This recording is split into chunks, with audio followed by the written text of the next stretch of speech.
Hello? Can anyone hear me? I do not think my mic was working there for a minute. Thankfully, we got that fixed. Anyway, as I was saying, missed out on last week, which got caught up with a friend's birthday, but hey, we're here now. We're back. We're back at it. And we're gonna finish up some Mass Effect 1. Hopefully, we'll see what I'll do, but hopefully this will be finished by today. With everything, with how we've gotten set up, we're close. We're almost at the finish line with this. So we're just gonna try to finish up the last bit of things we needed to do.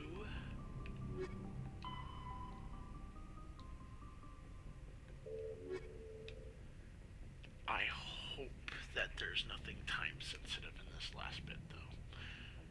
But first, before we do that, just to make sure, I'm gonna go through the last bits of like the codex stuff because we have a fair amount of stuff.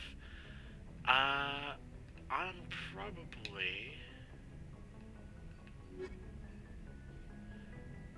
probably gonna, because I've got some food here. I'm gonna take a minute to eat. We'll go through the primary codexes since I don't want to like be slurping, because I've got some ramen here. I don't want to be slurping up a bunch of noodles into my mic as we're doing this. But I'll try to make like commentary as we're going through this. I'll just use my mouse for this actually, since I can swap between my mic and just listening to this fairly easily on my different screens. So I'll listen to this The stuff Asari were the first while I am in the middle of eating. So let's go to the extinct 50,000 races. years ago, the Protheans were the only spacefaring species in the galaxy. They vanished in a swift galactic extinction. Only the legacy of their empire remains. They are believed to have built the mass relays and the Citadel, which have allowed numerous species to explore and expand throughout the galaxy. Prothean ruins are found on worlds across the galaxy. While surprisingly intact for their age, functioning examples of Prothean paleotechnology are rare. Time and generations of looters have picked their dead cities and derelict stations clean. Some believe the Protheans meddled in the evolution of younger races. The Hanar homeworld of Kadje, for example, shows clear evidence of former Prothean occupation. The presence of a former Prothean observation post on Mars has caused a rebirth of interventionary evolutionists among humans. These individuals believe the god myths of ancient civilizations are misremembered encounters with aliens. Alright, so yeah, the whole thing with Protheans, we know they got wiped out by the Reapers, thanks to Sovereign telling us. So, yeah, they just got kind of shafted there with everything that happened to them. I want to find out about the Rachni. We didn't really get that before. Though now extinct, the Rachni once threatened every species in Citadel space. Over 2,000 years ago, explorers foolishly opened a mass relay to a previously unknown system and encountered something never seen before or since, a species of spacefaring insects guided by a hive mind intelligence. Unfortunately, the Rachni were not peaceful, and the galaxy was plunged into a series of conflicts known as the Rachni Wars.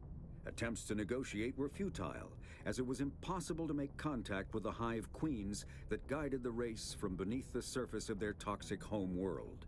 The emergence of the Krogan ended the Rachni Wars. Bred to survive the harshest environments, the Krogan were able to strike at the queens in their lairs and reclaim conquered Council worlds. But when Krogan fleets pressed them back to their homeworld, the Rachni refused to surrender, and the Krogan eradicated them from the galaxy. So, judging from what that one Rachni queen that we ran into on, it's not Vermeer. Vermeer was the the labs that Saren was at. Pharaohs. Was it Novaria? I think it was Pharaohs. I always get Pharaohs and Novaria mixed up for which one was which, because I can't remember if Pharaohs was. It's bad. It's bad. But yeah, no, that Rachni Queen, from what she described, it sounded like no one really tried to actually communicate at all.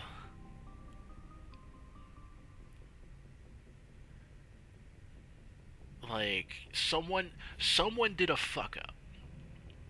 Someone did a fuck up when they went and did this shit.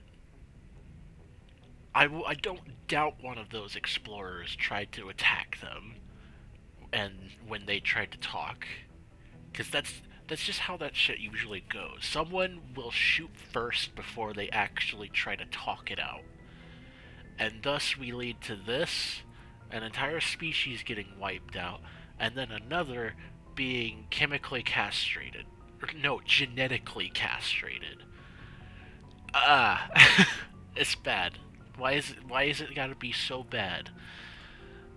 Alright, well. In the early 2160s, the Alliance began aggressive colonization of worlds in the Skyllian Verge, much to the dismay of the Batarians, who had been developing the region for several decades. In the early 2160s, the Alliance began aggressive colonization of worlds in the Skyllian Verge. I'm glad to be getting a lot of this context, though, because who had been developing the region for several decades. I didn't get a lot of this, like, base information until after the other games. Zone of Batarian interest. The Council refused, however, declaring unsettled worlds in the region open to human colonization. In protest, the Batarians closed their Citadel embassy and severed official diplomatic relations with the Council, effectively becoming a rogue state. They instigated a proxy war in the Verge by funneling money and weapons to criminal organizations, urging them to strike at human colonies. Hostilities peaked with the Skyllian Blitz of 2176, an attack on the human capital of Elysium by Batarian-funded pirates and slavers. In 2178, the Alliance retaliated with a crushing assault on the moon of Torfin, long used as a staging base by Batarian-backed criminals. In the aftermath, the Batarians retreated into their own systems and are now rarely seen in Citadel space. Alright, so Batarians causing problems because we see humans as being a slight against, doing the shit that they do as a slight against them. We already checked the Elcor. Let's check. I think we've checked most of these, other than maybe... The Geth are a humanoid race of networked AIs. They were created by the Quarians 300 years ago as tools of labor and war. When the Geth showed signs of self-evolution, the Quarians attempted to exterminate them. The Geth won the resulting war. This example has led to legal, systematic repression of artificial intelligences in galactic society. Now you see, that's the problem. Unique distributed intelligence. An individual has rudimentary animal instincts, but as their numbers and proximity increase, the apparent intelligence of each individual improves. In groups, they can reason, analyze situations, and use tactics, as well as any organic race. Geth space is located at the trailing end of the Perseus Arm, beyond the lawless Terminus systems. The Perseus Veil, an obscuring dark nebula of opaque gas and dust, lies between their space and the Terminus systems. Alright. Got that. I think we got the information on the Hanar. Keepers. Did we get those? When the Asari discovered the Citadel, they also I think we got most of these discovered other the Keepers. ones. I think it was the Geth that we didn't get before. But I'm getting plenty of info, which I can appreciate. After the Geths secure a location, they round up and impale dead and living bodies on mechanical spikes. The spikes rapidly transform these victims into withered husks. Varren are omnivores with a preference for living prey. Originally native to the Krogan homeworld of Tuchanka, they are, like most life from Tuchanka, savage, clannish, and consummate survivors. They are pack hunters when vulnerable prey is readily available, and become scavengers when outnumbered or outclassed. Their supreme adaptability, vicious demeanor, and rapid breeding cycle have made them ubiquitous and dangerous pests on many worlds. Virtually everywhere the Krogan have been, Varren infestations have followed, wreaking havoc with the native ecology. The Krogan have had a love-hate relationship with Varren for millennia, alternately fighting them for territory and embracing them as treasured companions. To this day, Krogan raise them as beasts of war. One of the common subgenus of Varren has metallic silver scales, leading to the rather unusual nickname, fish dogs. I mean, they do kind of look like fish dogs, though. You can't say that they don't. They look like fish dogs. The Citadel is an ancient deep space station, presumably constructed by the Protheans. Murray, check this stuff. The home world and capital of humanity is entering a new golden age. Alright, so we've got a lot of planets and locations. Pharos is a habitable world in the this'll help Attican me Beta cluster. clear this out. 2/3 of the habitable surface is covered with the ruins of a crumbling Prothean So megatropolis. Noveria is the one where In the millennia Arachne since the was. Prothean Okay. extinction, the ruins have been repeatedly picked over by looters many times. Pharos was considered a poor prospect for colonization, as little open ground remains for agriculture. The only sizable freshwater sources are the poles, which are tapped by the decaying Prothean aqueduct systems. The dead cities, while in good condition considering their antiquity, are of uncertain stability. Ground level is congested by a dozen meters of fallen debris, and the air is fouled by dust.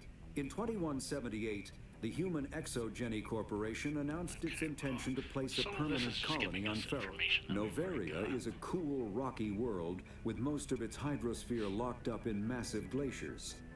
A privately chartered colony world, the planet is owned by the Noveria Development Corporation Holding Company.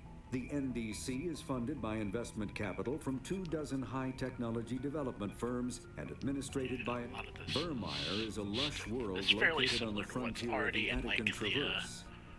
Its vast seas and orbital info position on when the you inner get to life the zone planet, have created a wide which we've equatorial already sort of band of read humid, through, so tropical terrain. I'm okay with just, Only like the skipping political through some of instability these. of the We've region already has got the impeded general. efforts at colonization.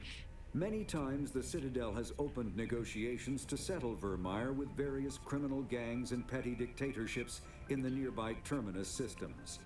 All fell apart due to internal power shifts within the opposing parties. The Citadel has written off the colonization of Vermeer as impossible without significant political change. The Terminus powers themselves are unlikely to ever settle Vermeer. Most lack the resources to support settlement of a virgin world, finding it more expedient to steal from their neighbors than build for themselves. Damn. So the Terminus systems just is sounding like a rough fucking The place to be. Terminus systems are located on the far side of the Attican Traverse, beyond the space administered by the Citadel Council or claimed by the Human Systems Alliance. It is populated by a loose affiliation of minor species, united only This is in where their that whole refusal thing to of just, acknowledge like, the political authority of the Council if or there adhere were to the to Citadel be, conventions. Their independence comes at a like, price. The Terminus regions is of fraught with space, conflict. where War just among the shit various would just species is happen in common, it, as regardless. governments and dictators constantly rise and fall. The region is a haven for illegal activities, particularly piracy and the slave trade. At least once a year, a fleet from the Terminus invades the nearby Attican Traverse.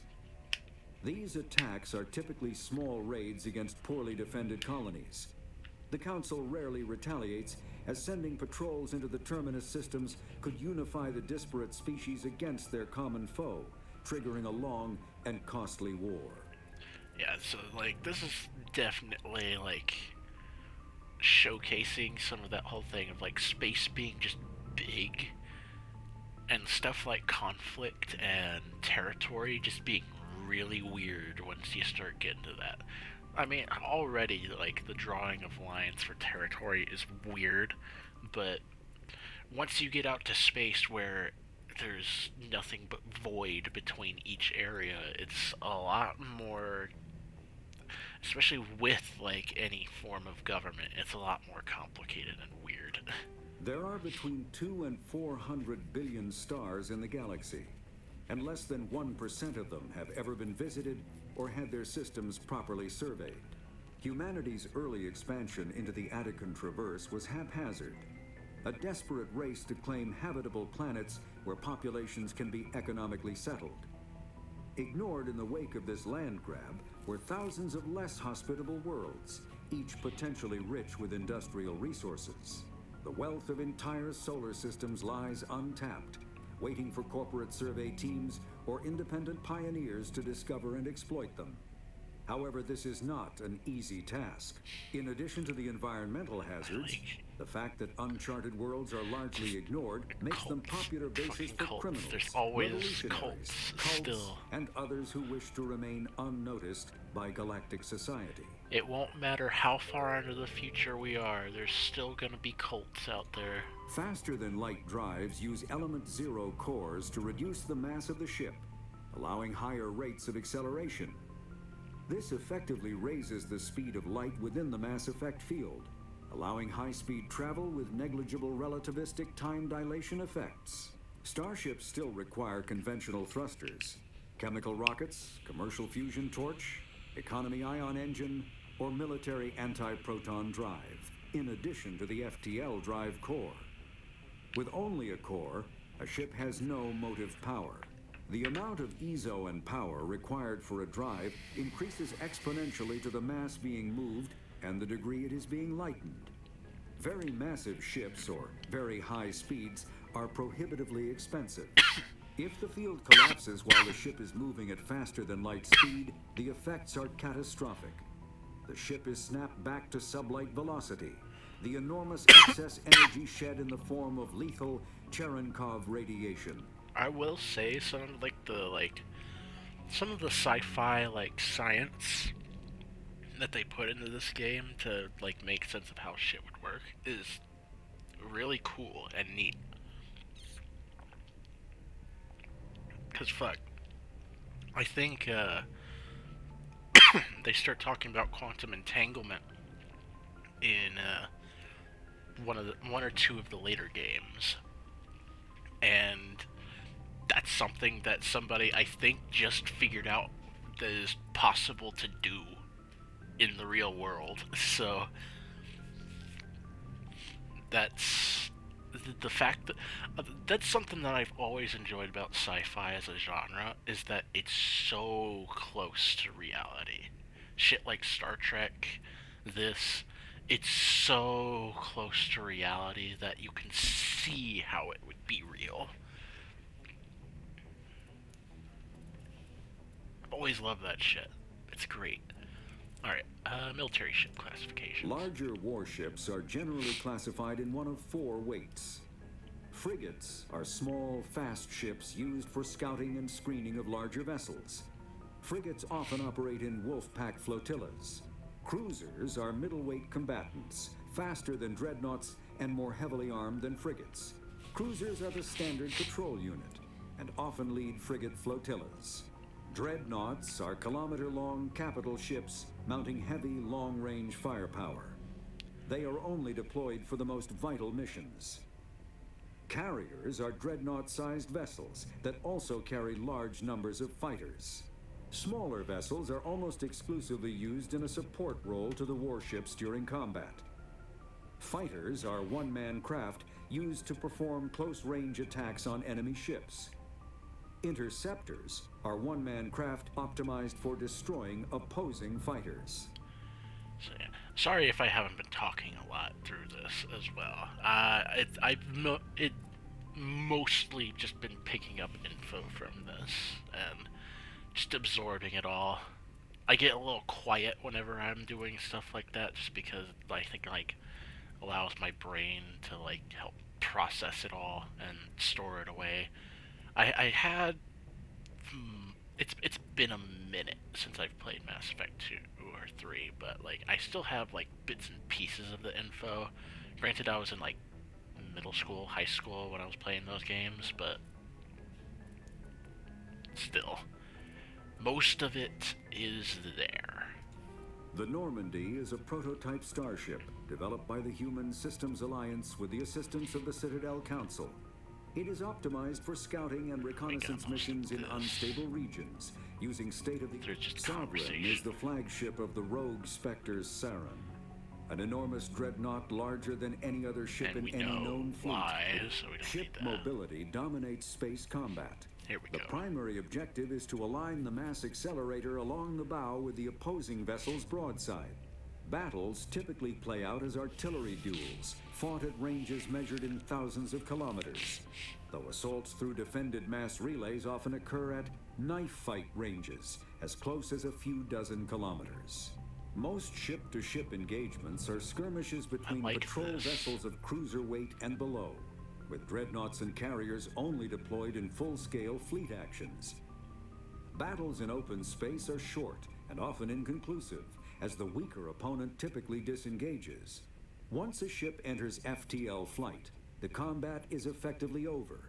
There are no sensors capable of tracking them or weapons capable of damaging them.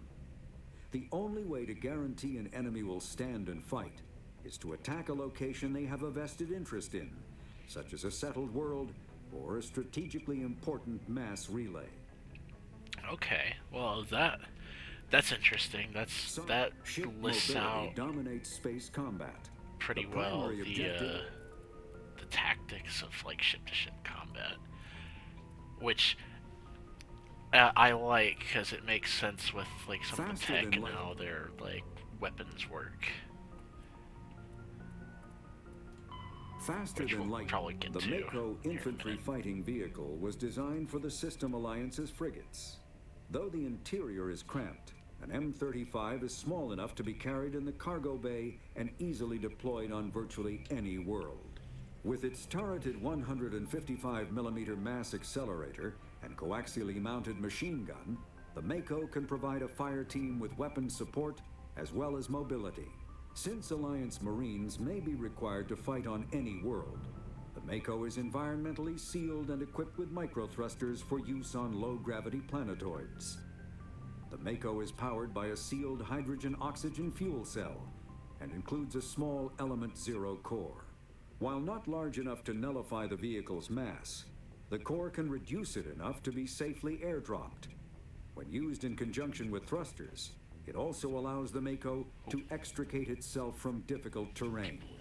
Interacting with stuff from posts, but nice. I like how we get a little bit of info on the Mako.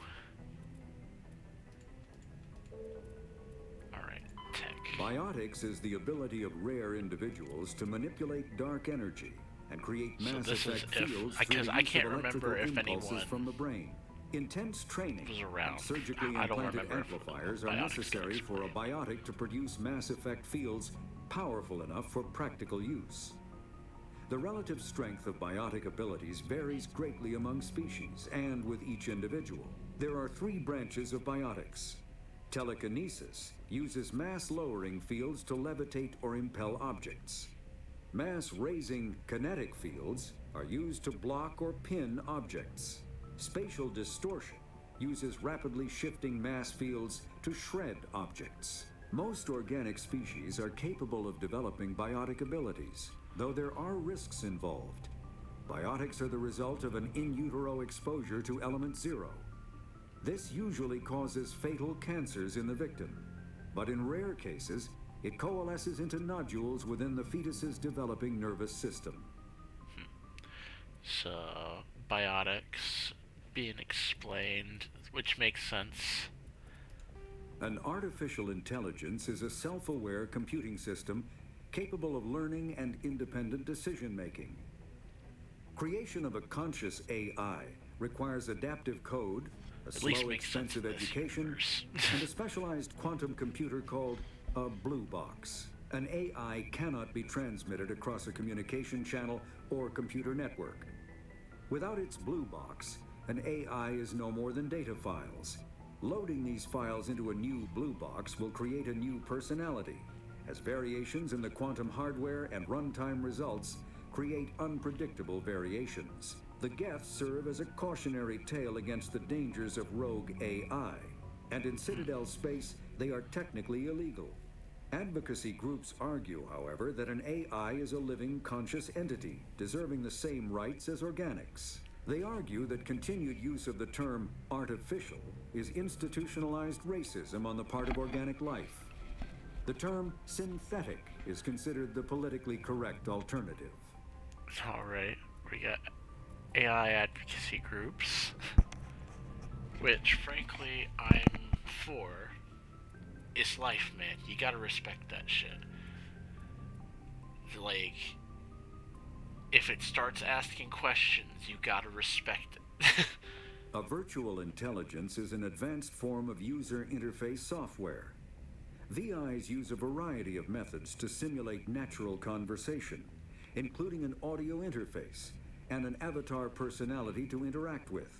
Although a VI can provide a convincing emulation of sentience, they are not self-aware, nor can they learn or take independent action. VIs are used as operating systems on commercial and home computers. Minimal VI agents are also available. Agents are compact and specialized. Some serve as personal secretaries, filtering calls and scheduling meetings based on user-defined priorities. Others are advanced search engines, propagating themselves across the extranet to collate user-requested data. Commercial VIs in a variety of stock personalities are available at any software retailer. Boutique firms and hobbyists also build unique VIs to personal specification. Although software emulation of living personalities is illegal, reconstructions of famous historical figures are common. Alright. When subjected to an electrical current, the rare material dubbed Element Zero, or EZO, emits a dark energy field that raises or lowers the mass of all objects within it. This mass effect is used in countless ways, from generating artificial gravity to manufacturing high-strength construction materials. It is most prominently used to enable faster-than-light space travel. EZO is generated when solid matter, such as a planet, is affected by the energy of a star going supernova. The material is common in the asteroid debris that orbits neutron stars and pulsars. These are dangerous places to mine, requiring extensive use of robotics, telepresence, and shielding to survive the incredible radiation from the dead star. Only a few major corporations can afford the setup costs required to work these primary sources. Humanity discovered refined Element Zero at the Prothean Research Station on Mars, allowing them to create Mass Effect fields and develop FTL travel. So we essentially found the shit that was like allowing us to do this stuff on Mars, and we're just like, okay, let's go out to space then. Let's use this to create some wild technology. Like, nice.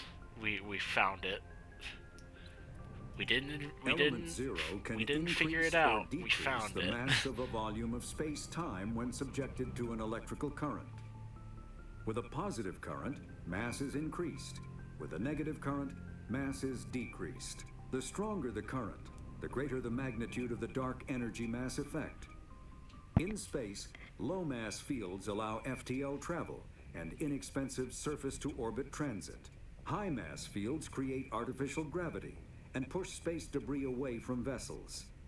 In manufacturing, low-mass fields permit the creation of evenly blended alloys, while high-mass compaction creates dense, sturdy construction materials. The military makes extensive use of mobility-enhancing technologies, with Mass Effect utilizing fighting vehicles standard frontline issue in most military forces. Mass Effect fields are also essential in the creation of kinetic barriers or shields to protect against enemy fire. So then we get the mass relays. Mass relays are feats of Prothean engineering advanced far beyond the technology of any living species. They are enormous structures scattered throughout the stars and can create corridors of virtually mass-free space, allowing instantaneous transit between locations separated by years or even centuries of travel using conventional FTL drives. Primary mass relays can propel ships thousands of light years, often from one spiral arm of the galaxy to another. However, they have fixed one-to-one connections. A primary relay connects to one other primary relay and nowhere else. Secondary relays can only propel ships across a few hundred light years. However, they are omnidirectional. A secondary relay can send a ship to any other relay within its limited range. There are many dormant primary relays whose corresponding twins have not yet been located. These are left inactive until their partner is charted, as established civilizations are unwilling to blindly open a passage that might connect them to a hostile species.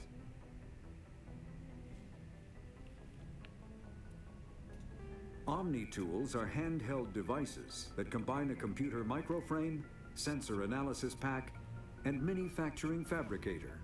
Versatile and reliable, an Omni-tool can be used to analyze and adjust the functionality of most standard equipment, including weapons and armor, from a distance. The fabrication module can rapidly assemble small three-dimensional objects from common reusable industrial plastics, ceramics, and light alloys. This allows for field repairs and modifications to most standard items, as well as the reuse of salvaged equipment. Omni-tools are standard issue for soldiers and first-in colonists. So it's just I love the idea of fabricators and stuff that can just, in the future, we will have at some point. Combat hard suits use a dual-layer system to protect the wearer. We had people who The inner layer consists of fabric armor with kinetic padding. Areas that don't need to be flexible, such as the chest or shins, are reinforced with sheets of lightweight ablative ceramic. The outer layer consists of automatically generated kinetic barriers. Objects traveling above a certain speed will trigger the barrier's reflex system and be deflected, provided there is enough energy left in the shield's power cell. Armored hard suits are sealable to protect the wearer from extremes of temperature and atmosphere. Standard equipment includes an onboard mini-frame and a communications, navigation, and sensing suite. The mini-frame is designed to accept and display data from a weapon's smart targeting system to make it easier to locate and eliminate enemies. Alright. Kinetic barriers, more commonly called shields, provide protection against most mass accelerator weapons. Whether on a starship or a soldier's suit of armor, the basic principle remains the same. Kinetic barriers are repulsive mass effect fields, projected from tiny emitters. These shields safely deflect small objects traveling at rapid velocities. This affords protection from bullets and other dangerous projectiles, but still allows the user to sit down without knocking away their chair. The shielding afforded by kinetic barriers does not protect against extremes of temperature, toxins, or radiation.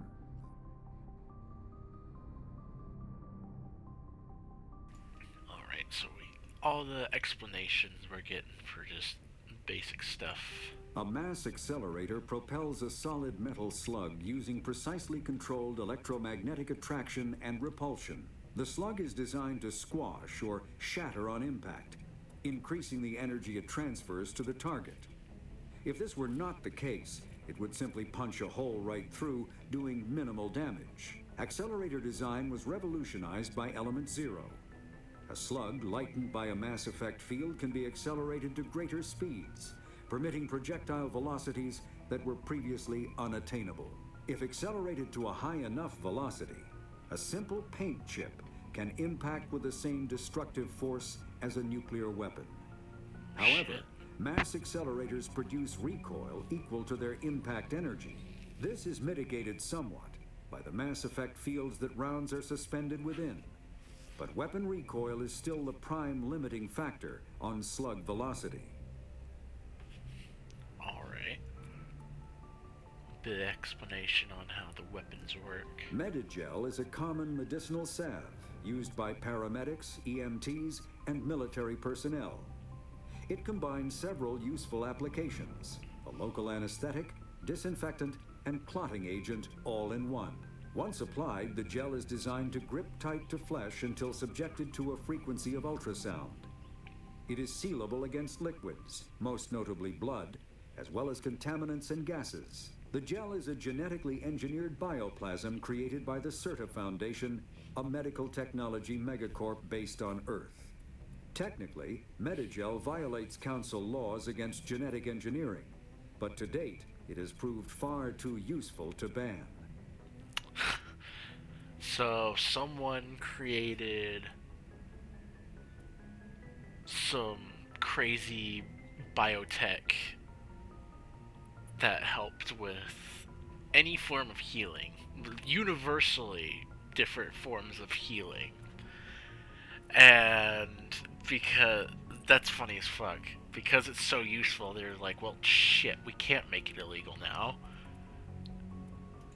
All modern infantry weapons, from pistols to assault rifles, use micro-scaled mass accelerator technology. That's funny as fuck. Projectiles consist of tiny like, metal this, slugs we should suspended outlaw within a this, mass-reducing field, but accelerated it's by too magnetic fucking force to useful. speeds that inflict kinetic damage. The ammo magazine is a simple block of metal. The gun's internal computer calculates the mass needed to reach the target based on distance, gravity, and atmospheric pressure, then shears off an appropriate-sized slug from the block. A single block can supply thousands of rounds, making ammo a non-issue during any engagement. Top-line weapons also feature smart targeting that allows them to correct for weather and environment. Firing on a target in a howling gale feels the same as it does on a calm day at the practice range. Smart targeting does not mean a bullet will automatically find the mark every time the trigger is pulled. It only makes it easier for the marksman to aim. Gotcha. Well, we'll give it a bit of a break there on the Codex entries. We've got a lot of info now. A lot of the basic info we need. Let's go do some missions, because we got some stuff to do. So wait, shit. What? So we need to go to Maroon Sea Cluster, Metano System. Maroon Sea, I think yeah.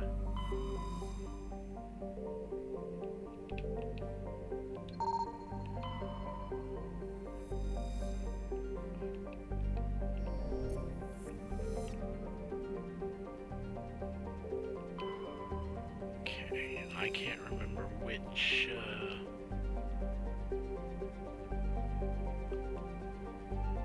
planet we were at. But if a bunch of these have been surveyed, I'm going to guess we were just gonna go to the one. Yeah, it looks like a lot of them. Because there's no way these weren't.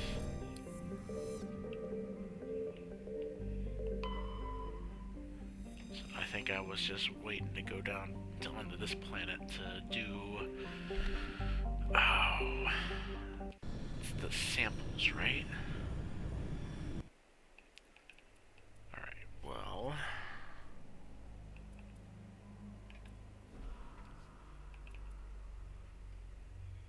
Let's bring Rex and Tally.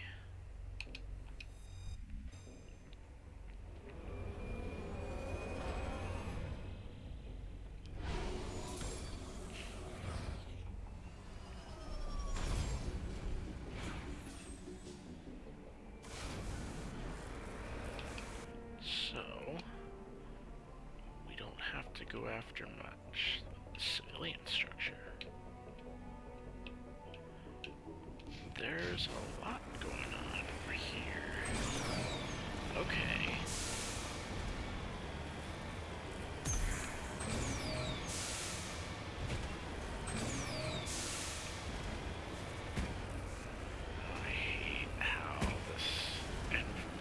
I hate how this one's turning out to be so fucking craggy, though.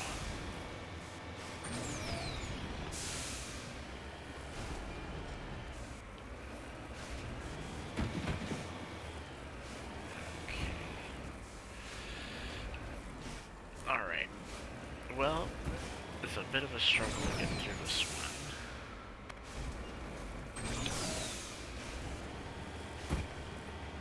Which is always fun, but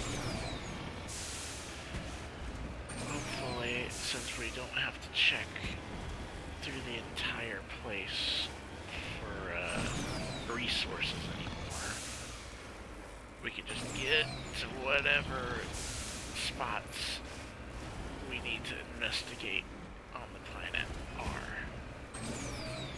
Just go straight to them. Don't have to worry about any other shit.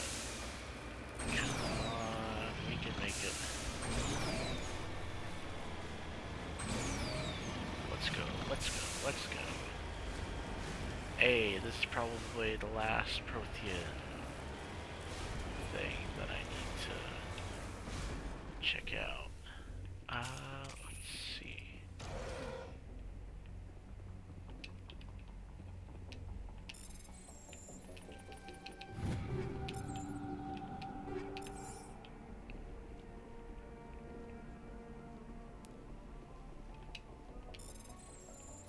Is this the data discs? Shit. Yep, that's the last data disc.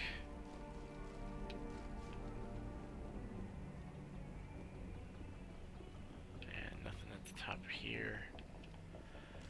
So that's data disk side mission taken care of. Let's go out. See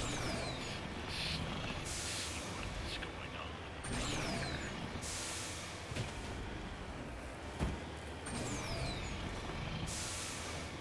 Okay, now let's not fall off of this. I don't want to go down there yet. I don't have to.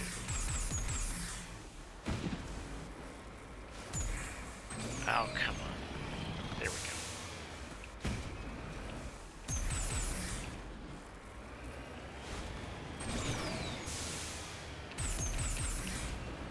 Okay, it's looking like we got enemies up here. I can't tell. Oh, we got husks.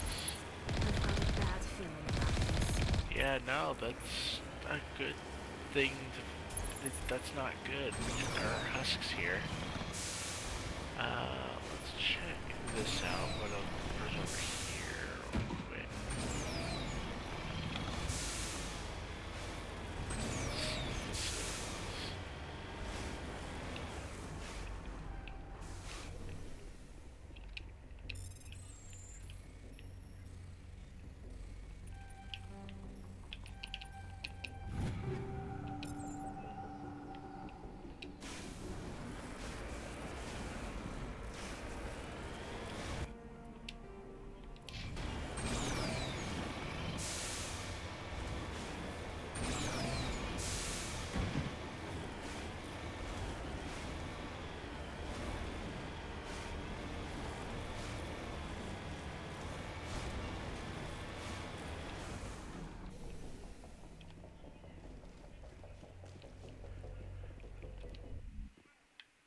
Okay, let's see what the fuck is going on in here.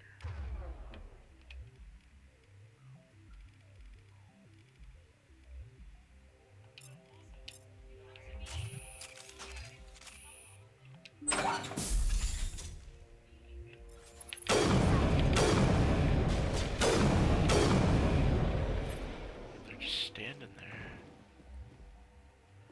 Why are they just standing there? Okay, they're not just standing there anymore.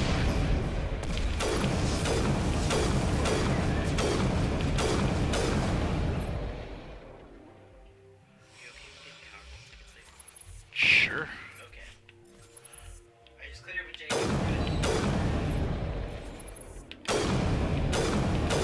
Let's forget the Powerball tickets.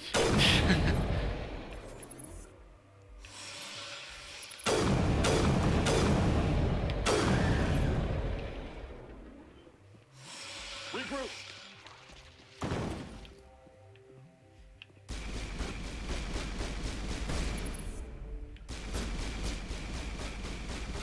I'll let them do their thing. They got it handled.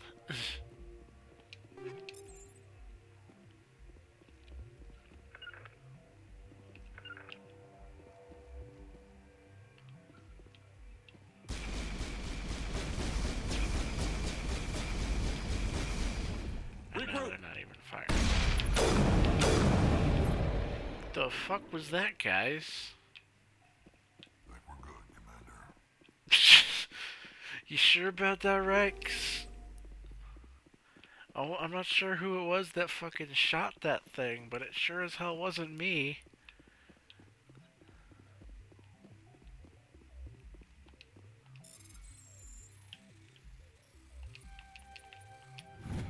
Trying to take me out. Goddamn.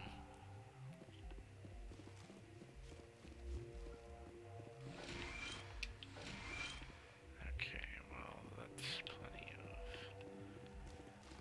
Metagel. Don't quite need that.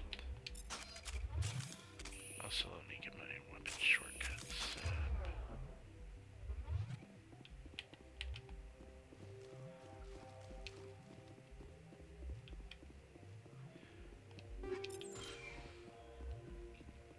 That's not good. Finding nothing but husks.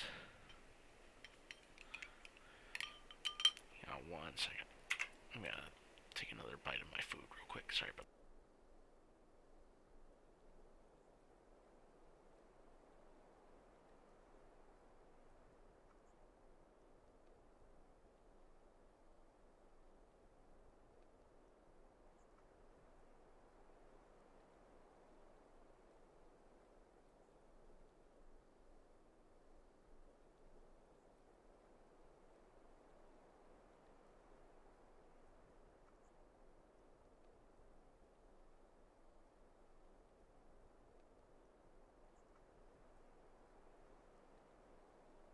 Sorry about that.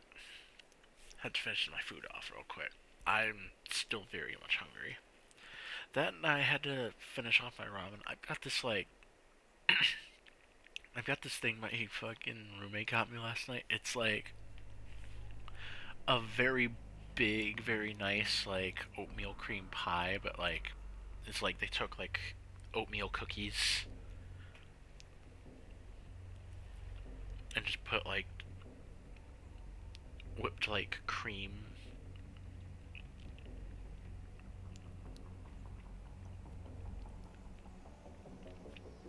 or frosting, I'm not sure,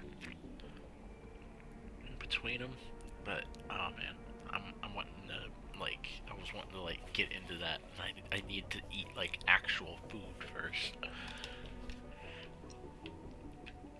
Oh shit, I had to come back over to here for my controller.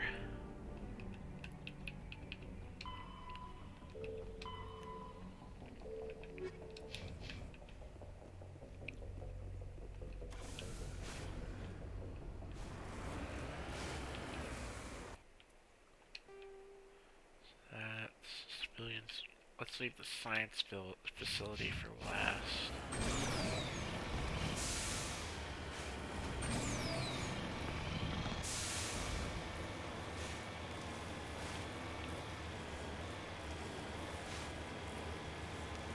Oh, I can see the dragon's teeth from here.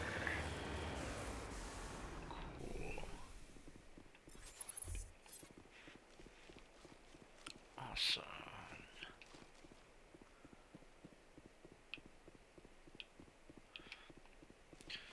Let's get inside then.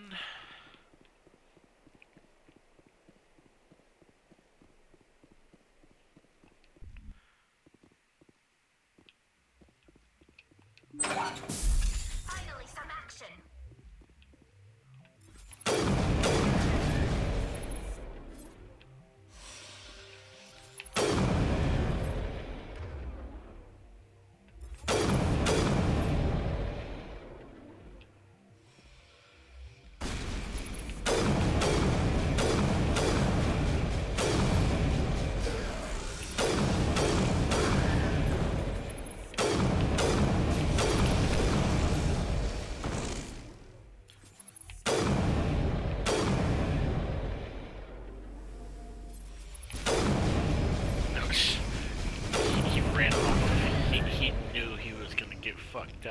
Think we're good, Commander. Oh man, I think this is why I like playing an infiltrator through the Mass Effect games. Just because, well, I like it in this. The later ones, I think, because I don't really remember, like, builds or anything that I would do for Mass Effect. Especially for harder difficulties. But I know I enjoyed the Infiltrator. The invisibility was very nice and kept me alive a lot more than I would like to say it would.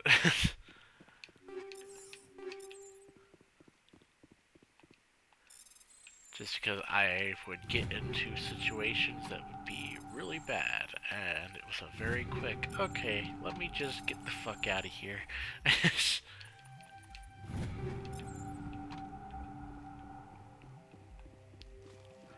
But, and this isn't, it's interesting. It's definitely good for doing damage, because, I mean, shit, these snipers here at the end are great.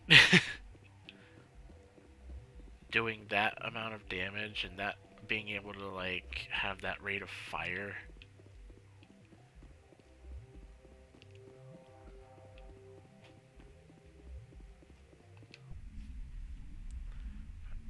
Put into this thing because I want to.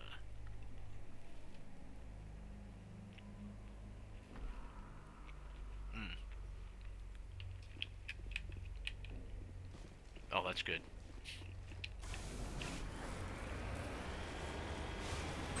That's very good. I appreciate the fancy desserts.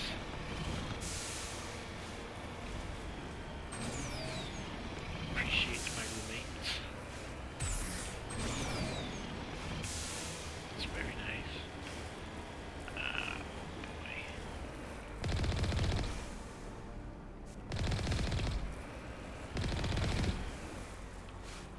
And there's a lot of them here now.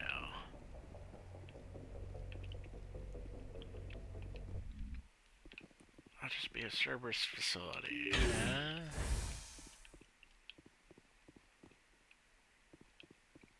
Or that they had something to do with it.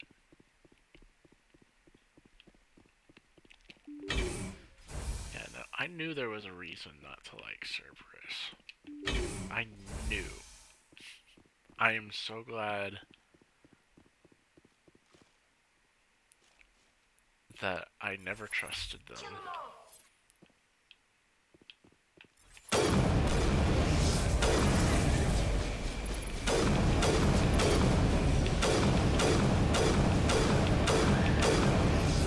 Like, come on. That's ridiculous that I can do that.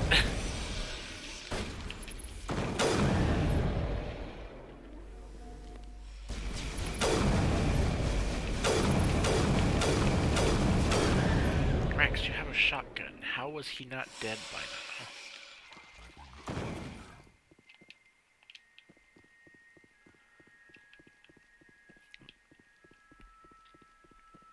Yeah, if Cerberus caused this.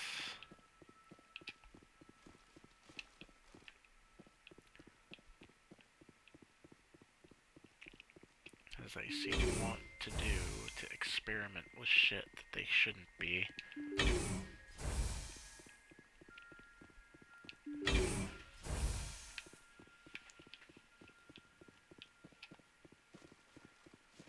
Okay, there's nothing in there. A bunch of things in here.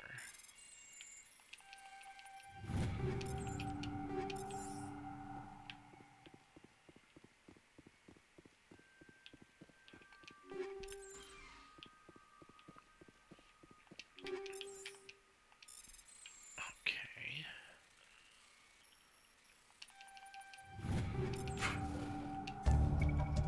Colonial Pioneer team really consists of more than of them survived. The Cerberus group has a lot to answer for here.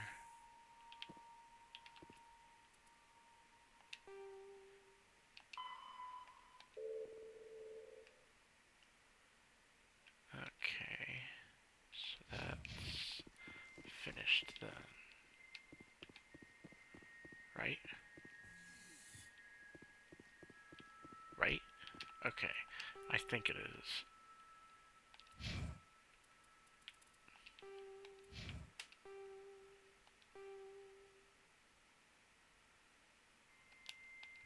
Yeah, no, I think we're good. Okay, let's get out of here then.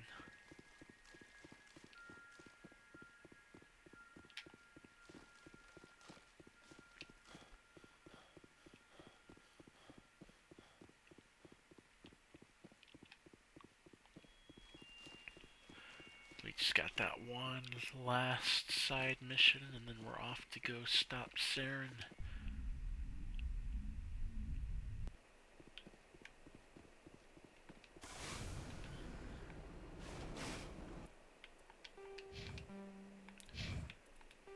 Yes, now we just gotta find Notocrux, Vostok. Alright.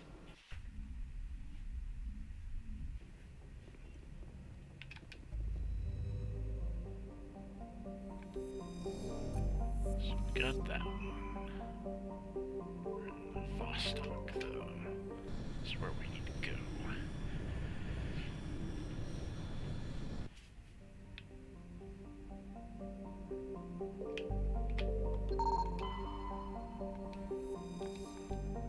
Might as well get that extra experience.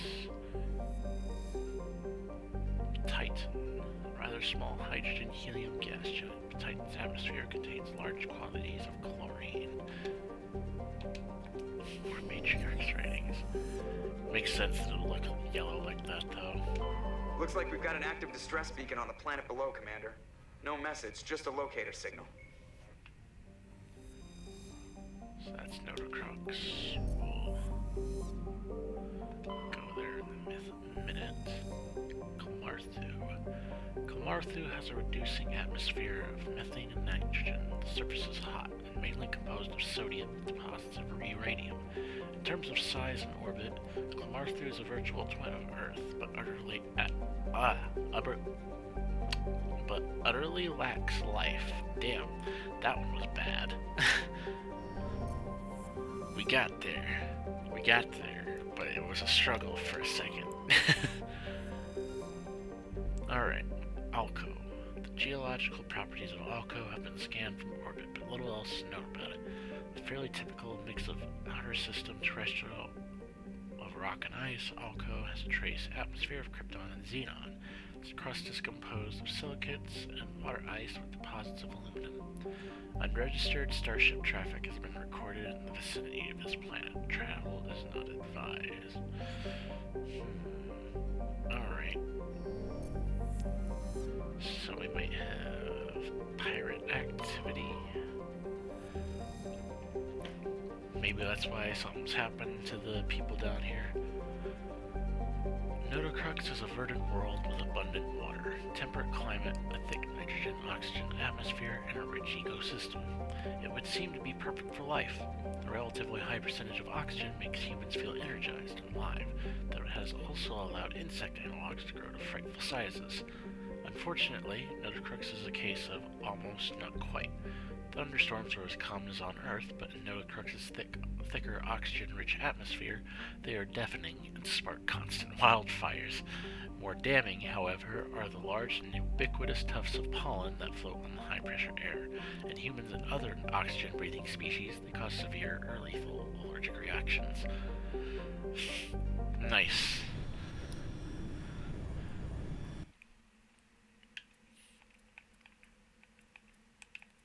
Alright, let's get a good mix.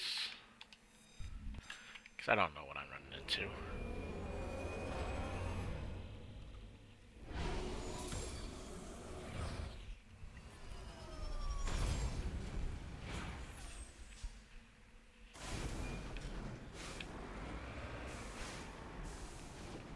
boy, we already got enemies.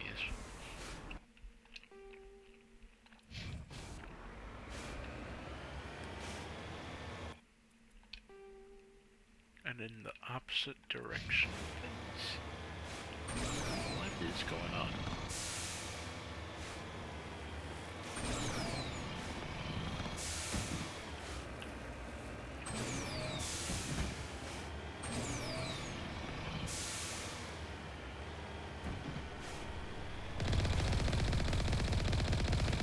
Oh boy, we got thorium stuff here.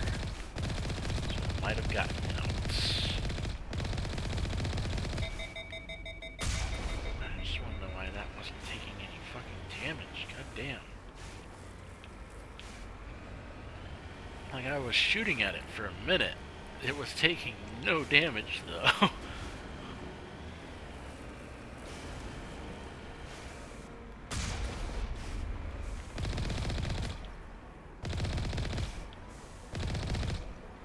Why are these things so freaking durable?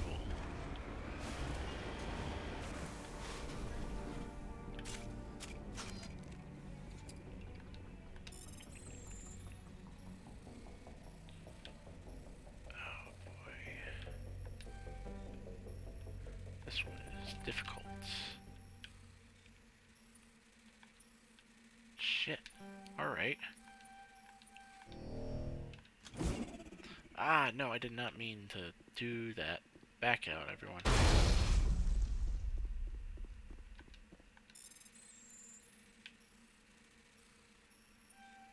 Ah. God damn. Okay.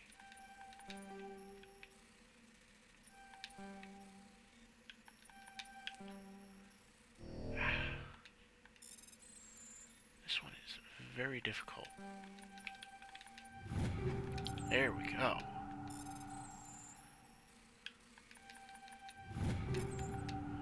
I don't know why that one was so difficult.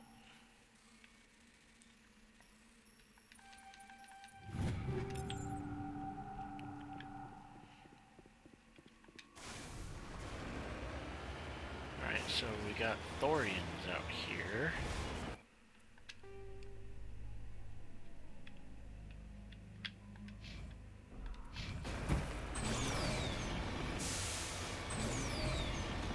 Already a good sign.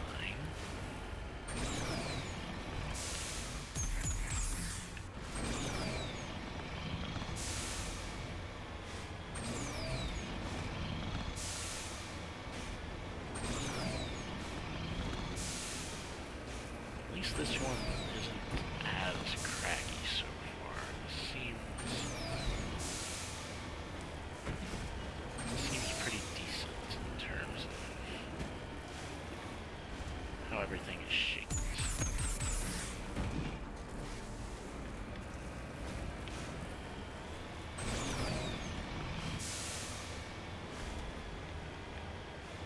It's very mountainous, but it's not bad.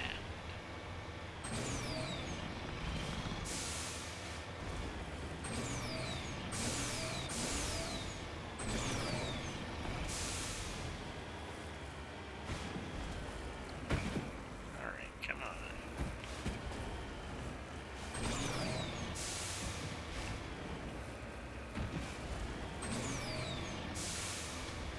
Get through. You can get there. Alright.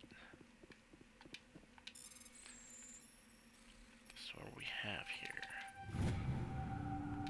And a Turian insignia. Don't need that anymore though, so we're good.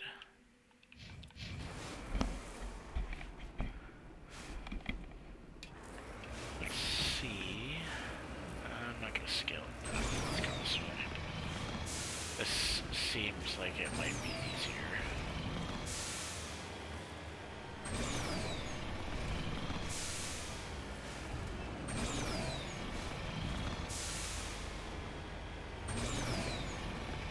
Easier and much faster.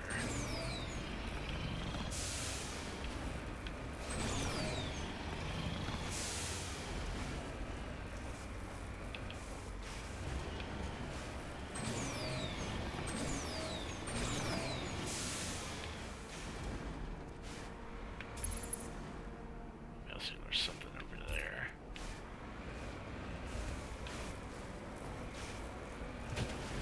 Alright, we're going for a little bit of a ride. No, no, no.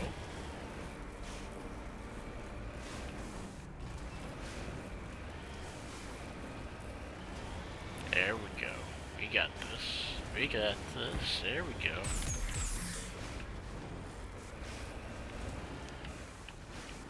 Hey, I'm starting to get the Mako down a bit. There's animals down here too. So yeah, stuff is very much alive here. It's just there's a lot of storms and they cause a lot of fucking wildfires. Due to how much oxygen there is. And there's too much pollen in the air too.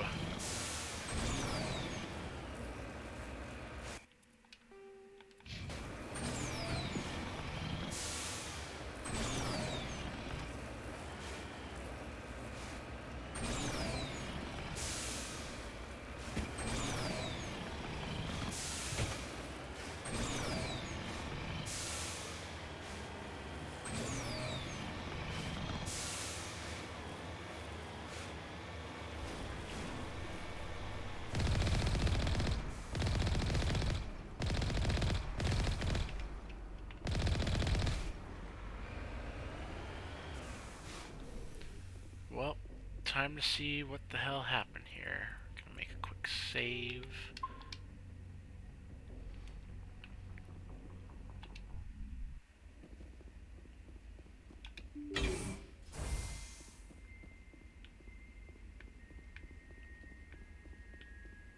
See what the hell is going on.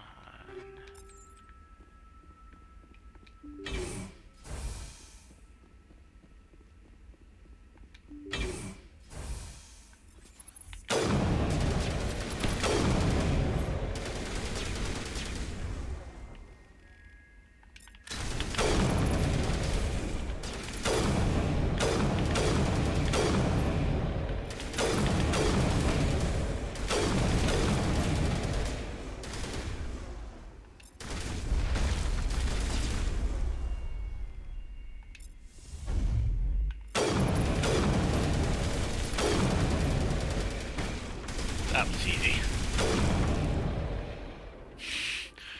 They just got thrown all over the fucking place. It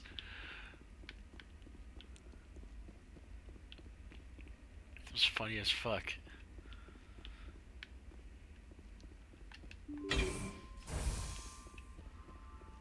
Alright. Let's see what's going on here.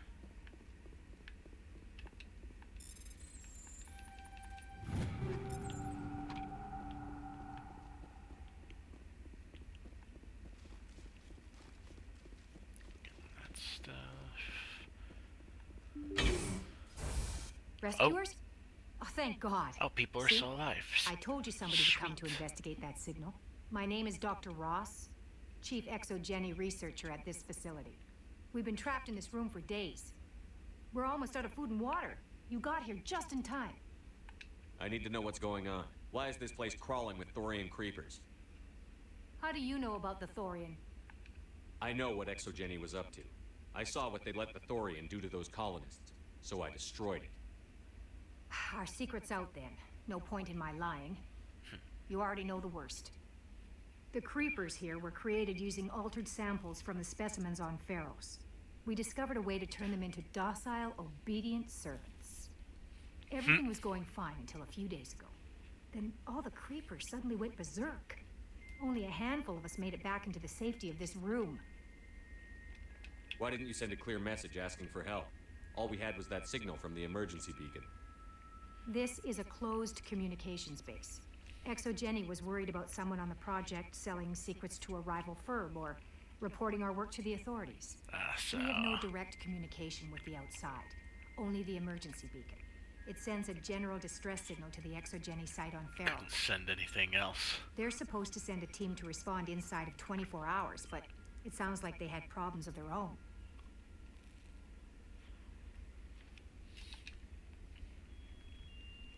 Any chance Yeah, some of the other people at the anybody base else might alive? still be alive?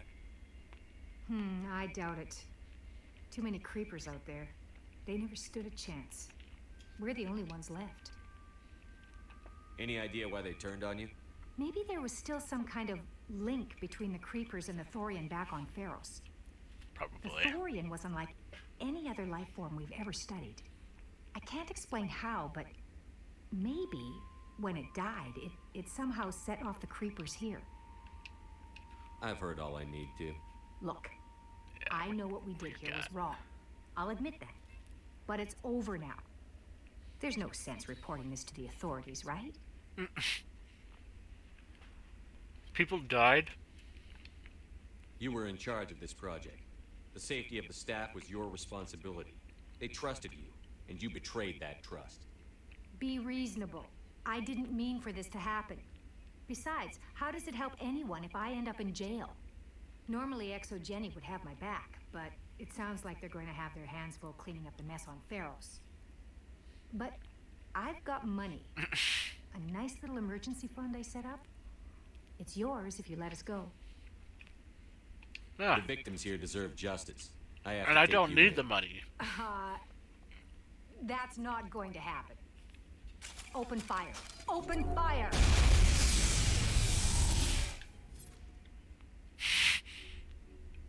What did you think was going to happen?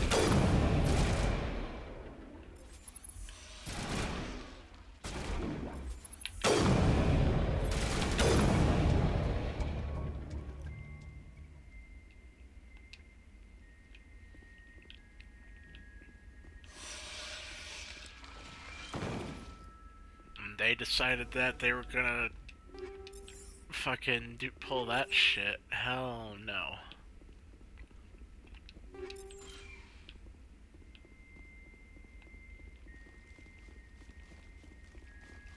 I came here to rescue you guys from your mess.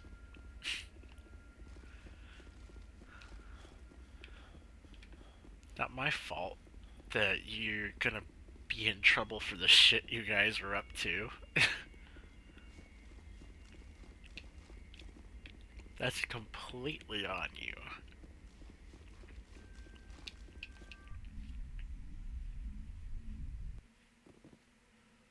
Especially when people died because of your shit.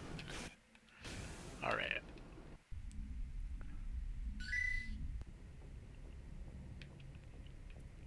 And that's that one done. So use the new relay.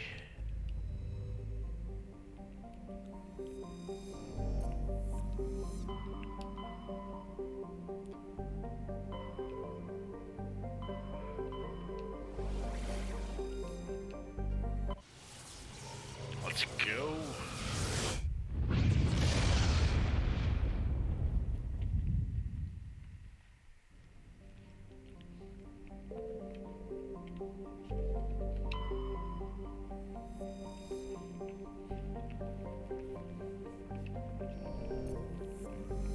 Let me check out these other ones real quick.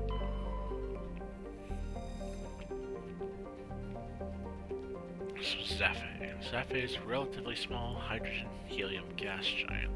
There are several tenuous belts of debris in equatorial orbit. Spectral analysis of the material suggests artificial origin, perhaps the remains of stations that once mined Zephyr for helium-3. Alright.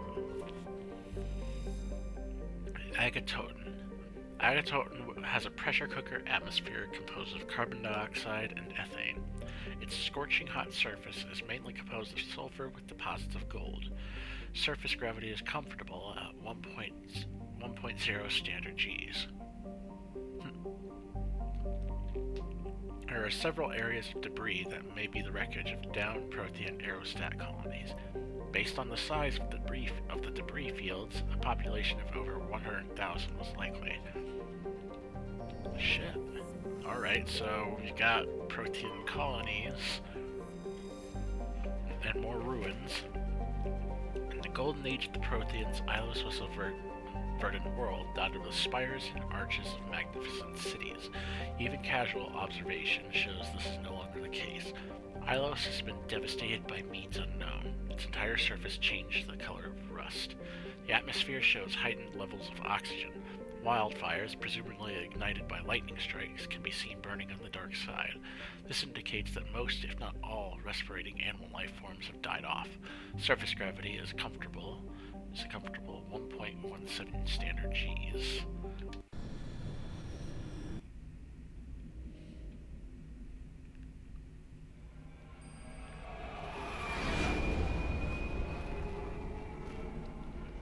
Enough to Ilos.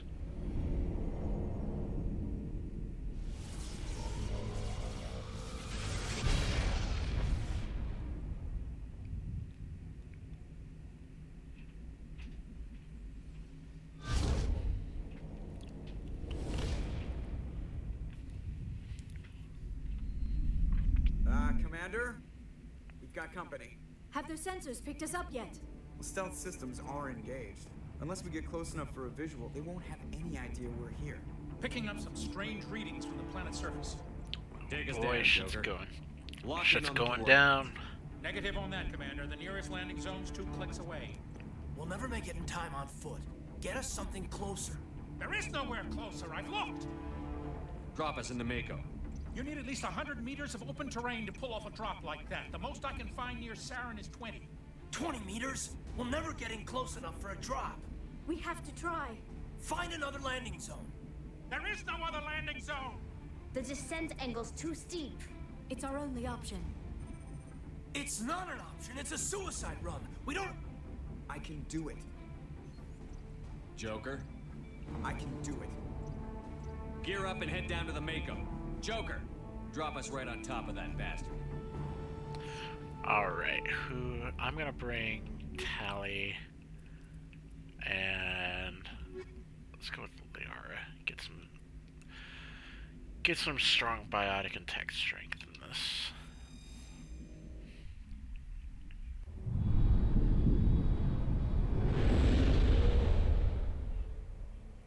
We're going in though.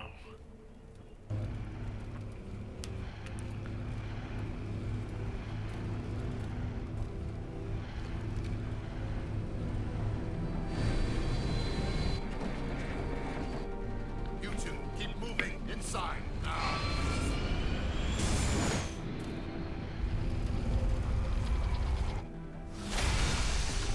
Landing right on top of the motherfucker. We have to get inside this bunker before Saren finds the conduit. There is no way we're getting past that door with brute force. Saren found some way to open it. There must be some kind of security override somewhere in this complex. We will have to find some way to get it up and running again. Alright.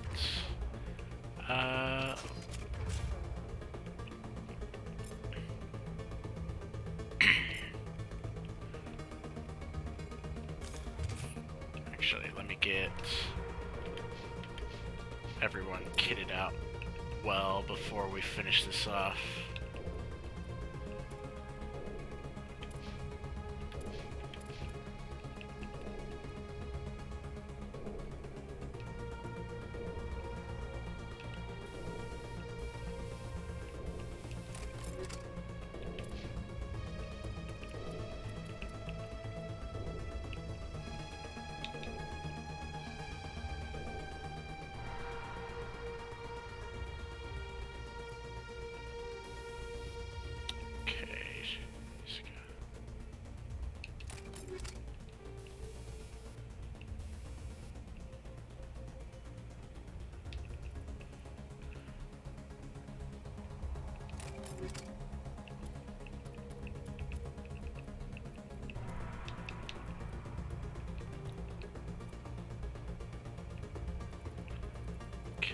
Something better for Tally at the very least. Which is good. I did not know what the fuck I was gonna do if she didn't have better armor.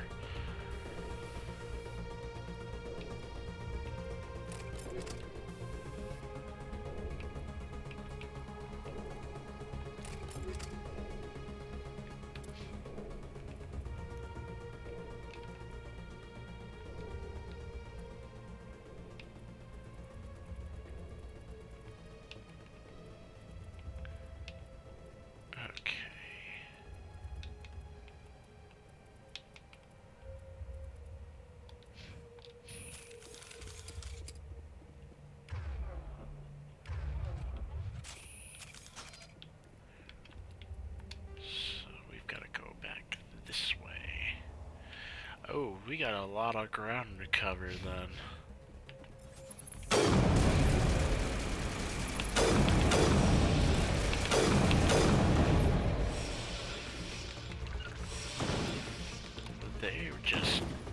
They were eager to fight.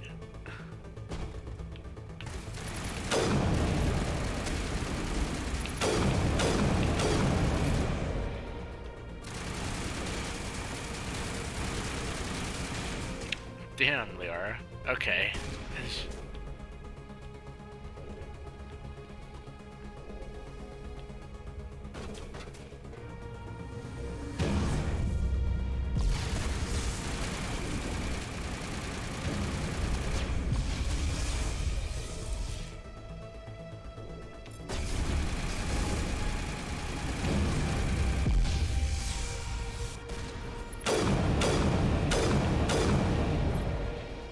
Damn, I did not realize what was happening. Liara went down.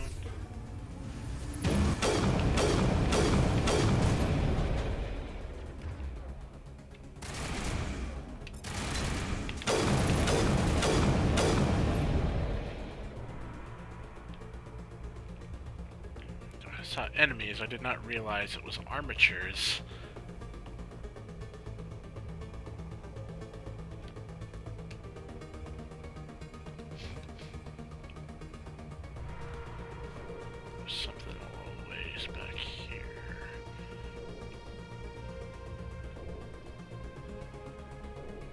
Down here.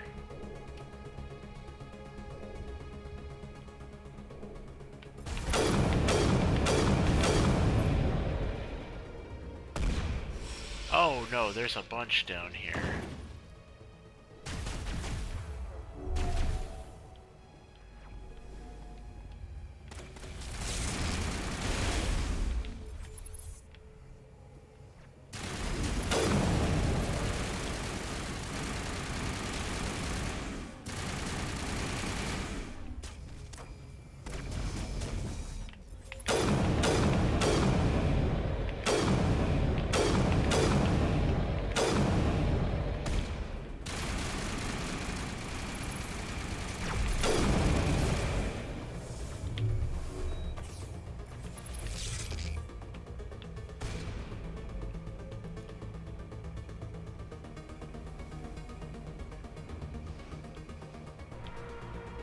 Okay, well there's a lot going on down here.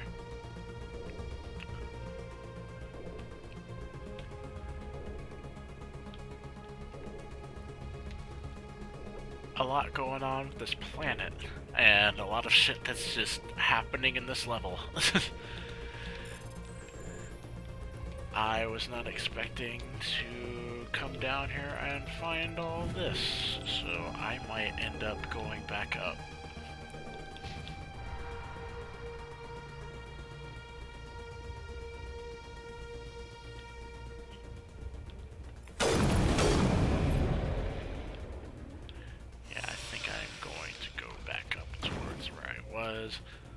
Because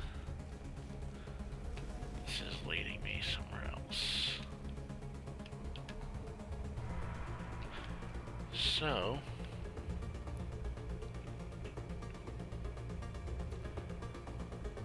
because I gotta go through and make sure that I'm not missing anything.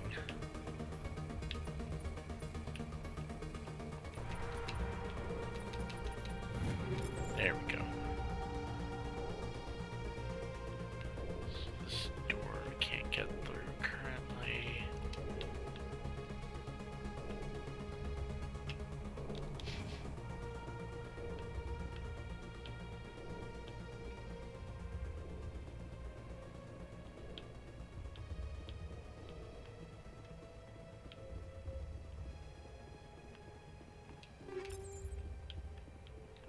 Because this just leads back down to it, then I'm fine with going back through and seeing what I find.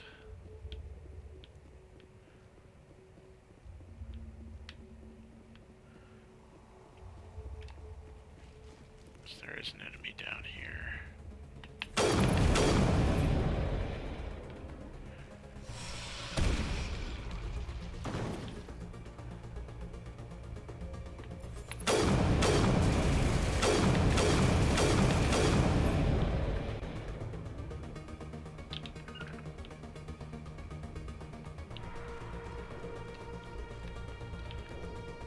Is this just another way to go through? It's looking like it. Oh wait, armature control. This might have been handy for that earlier.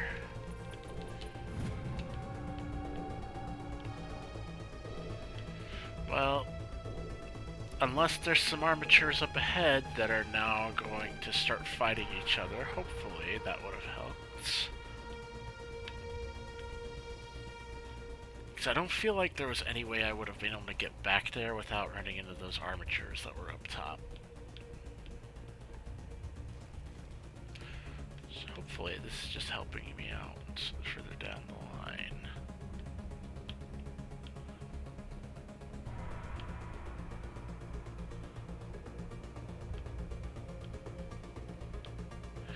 Lear, you got it? I never dreamed I would actually find Ilos. My people once tried to find this world. We'd hoped we could settle here. But we didn't know it would feel so unwelcome. Huh. Also, what the fuck? These ruins look wild.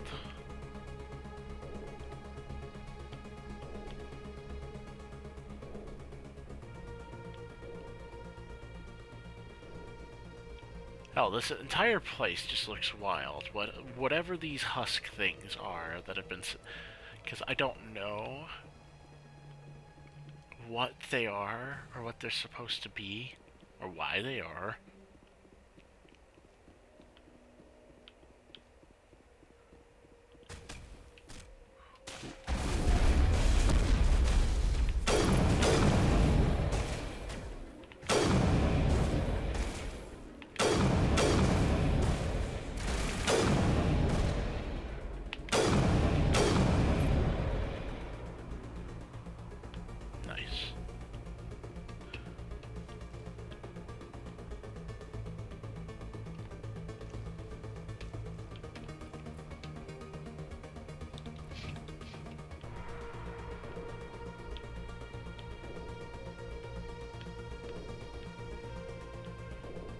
Thankfully, I'm not finding a lot of things that I need to be messing with. I might be doing something right here.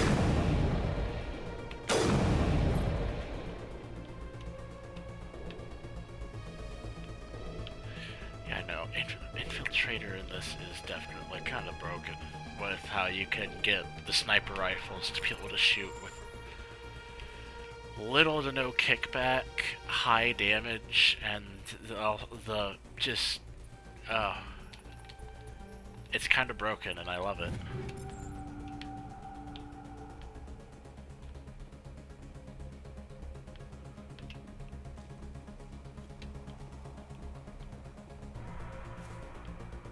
Let's go this way.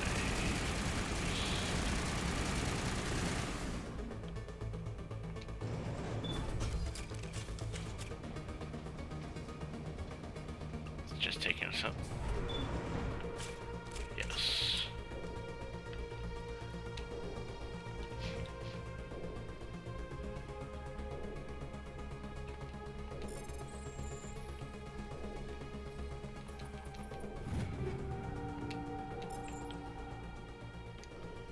It's a good thing I'm not going to be holding a bunch of those items for much longer, am I?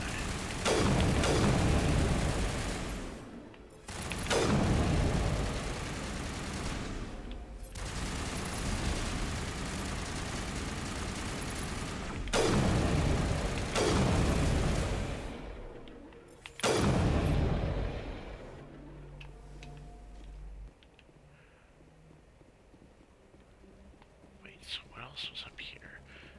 Do I just gotta go? I just gotta go back down the elevator again. Okay. Oh, sorry about that. That was a big old sneeze.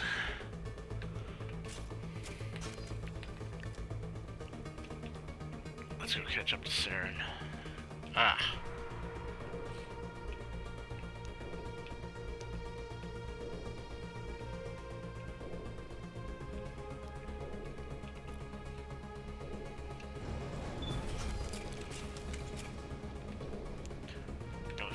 finish this motherfucker off.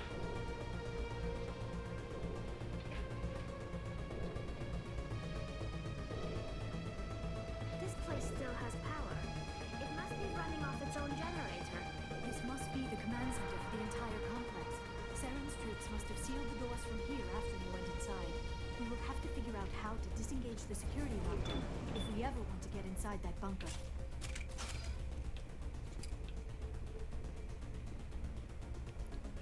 God, that looks so ominous off in the distance. I hate it.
I don't know why I'm doing all these repair stations, but okay.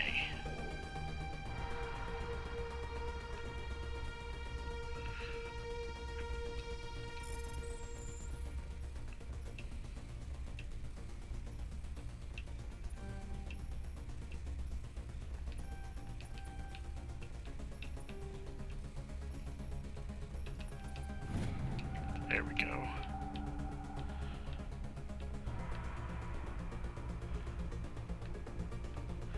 I mean, hopefully that has a purpose.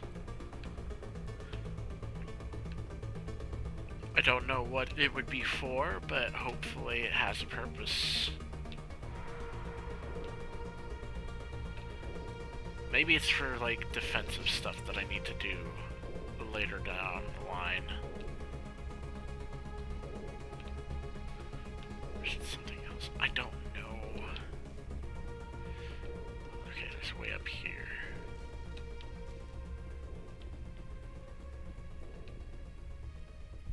Come, Saren already has a head start. We have to go find him before he reaches the conduit. Unless he's already found it. Then we're just walking into a trap. That is a chance we will have to take. Hold on. Something's happening. Too late. Unable to... Invading fleets. No escape. Sounds like some kind of message, but I don't recognize the language. It is probably in Prothean. This recording must be 50,000 years old. No wonder we cannot understand it. You can't understand it? The message is all broken up, but I recognize some of the words. It's a warning against the Reaper invasion. Of course. Between the beacons and the cipher, an understanding of the Prothean language would have been transferred into your mind. Not safe. Seek refuge inside the archives. What's it saying? Can you make out anything useful? Fought Reapers. The Citadel. Overwhelmed. Only hope. Act of desperation. The conduit. Oh, damn. All is lost. It said something about the conduit, but it's too degraded to help. We should go. Cannot be stopped. Cannot be stopped. Alright. So that's a good little bit of info that we've got now.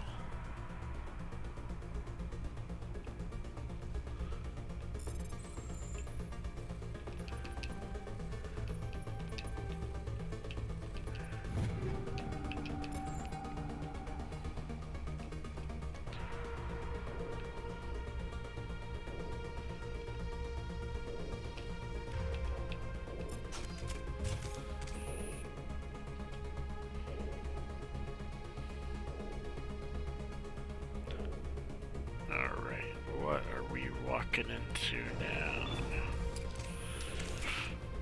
What's Saren got waiting for us?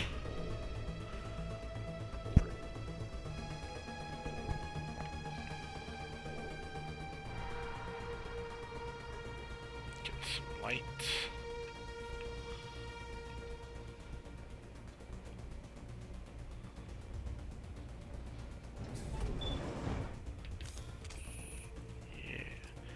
This looks like a big ol' arena.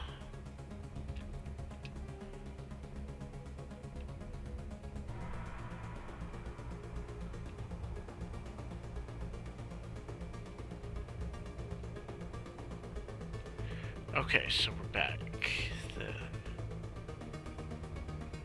Right?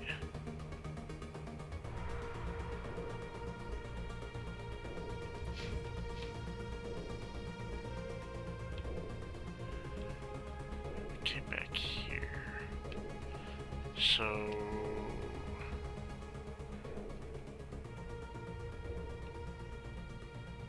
the archive door, we went back through here. Went down there, and we're back. Okay. I was like, wait, did I just fuck that up and we go the wrong way? No, we got back. We should be able to get in now.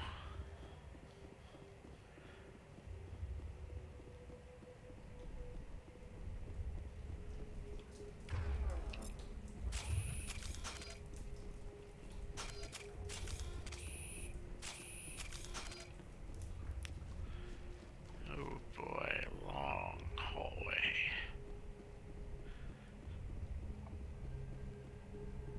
Ooh. Alright. I have spent my life studying the Protheans, but I never dreamed I would discover anything like this. This bunker might have been the last refuge of their entire species. Just imagine what mysteries it might hold. Imagine what secrets it might reveal. Please, try to remember why we're here. Saren, the conduit, the fate of the entire known galaxy. I am sorry. I was swept up in the moment. I just hope we have the opportunity to study this place in detail after this is done. Yeah, I believe you'll have the opportunity, Liara. Ambush for us. They must have been in too much of a hurry. Or we just have yet to run into it. Yeah.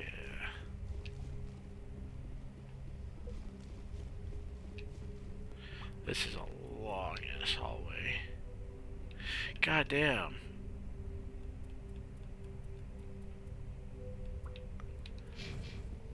How much further down it do we have?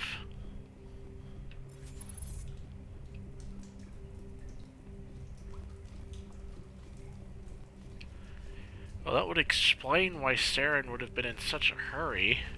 He had to get down this, like, long, open-ass hallway.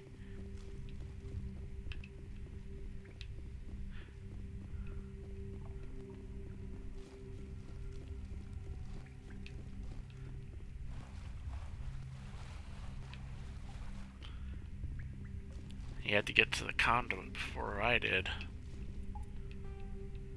And we're still going. God damn.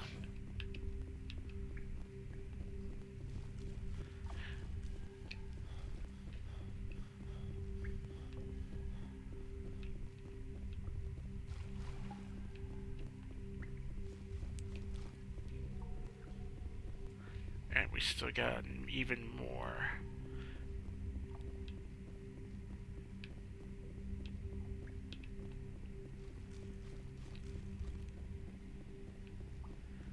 Is there anything that I can interact with?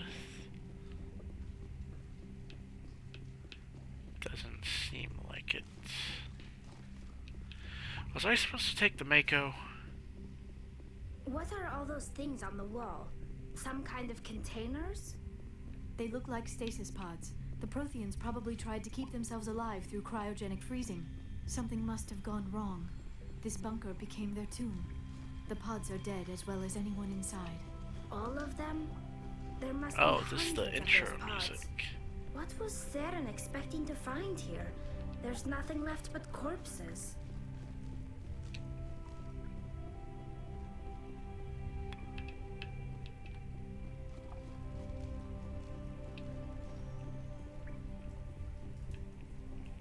This is very relaxing music, though.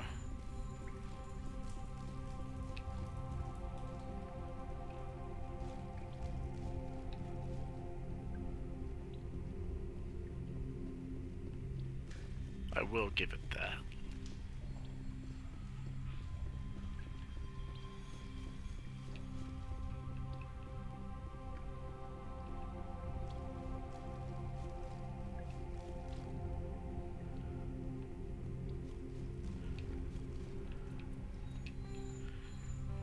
Okay. We're a little more than halfway there.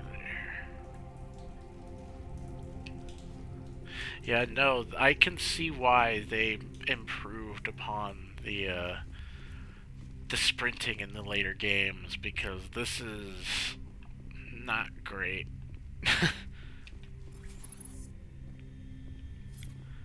I see you guys.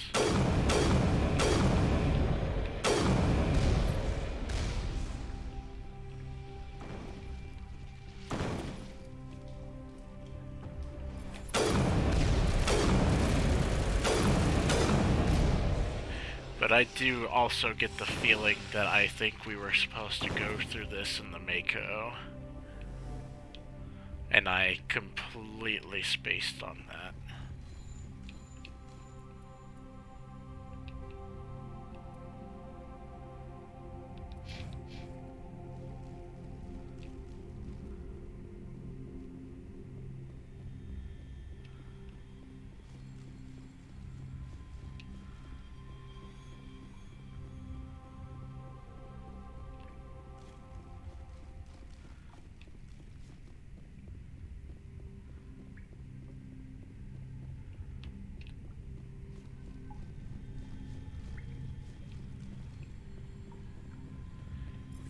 Got something going on up there.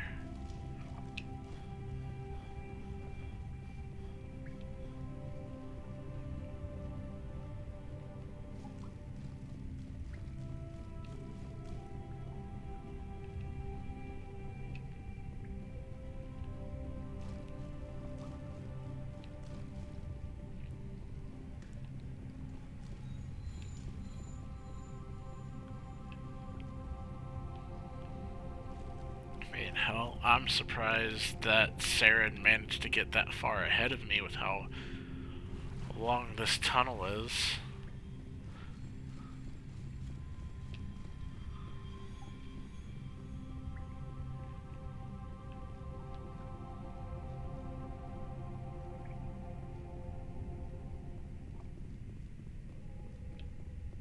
What is happening?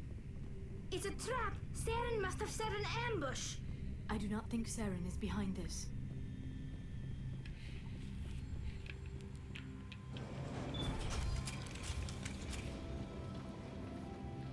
Yeah, let's...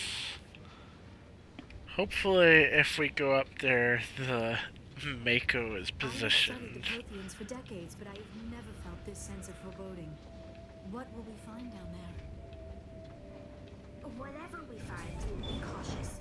If this were simply an automated trap, Saren would have triggered it as well. Oh, Vigil. You are not Prothean, but you are not machine either. This eventuality was one of many that was anticipated. This is why we sent our warning through the beacons. Looks like some kind of VI program. Pretty badly damaged. I do not sense the taint of indoctrination upon any of you. Unlike the other that passed recently. Perhaps there is still hope.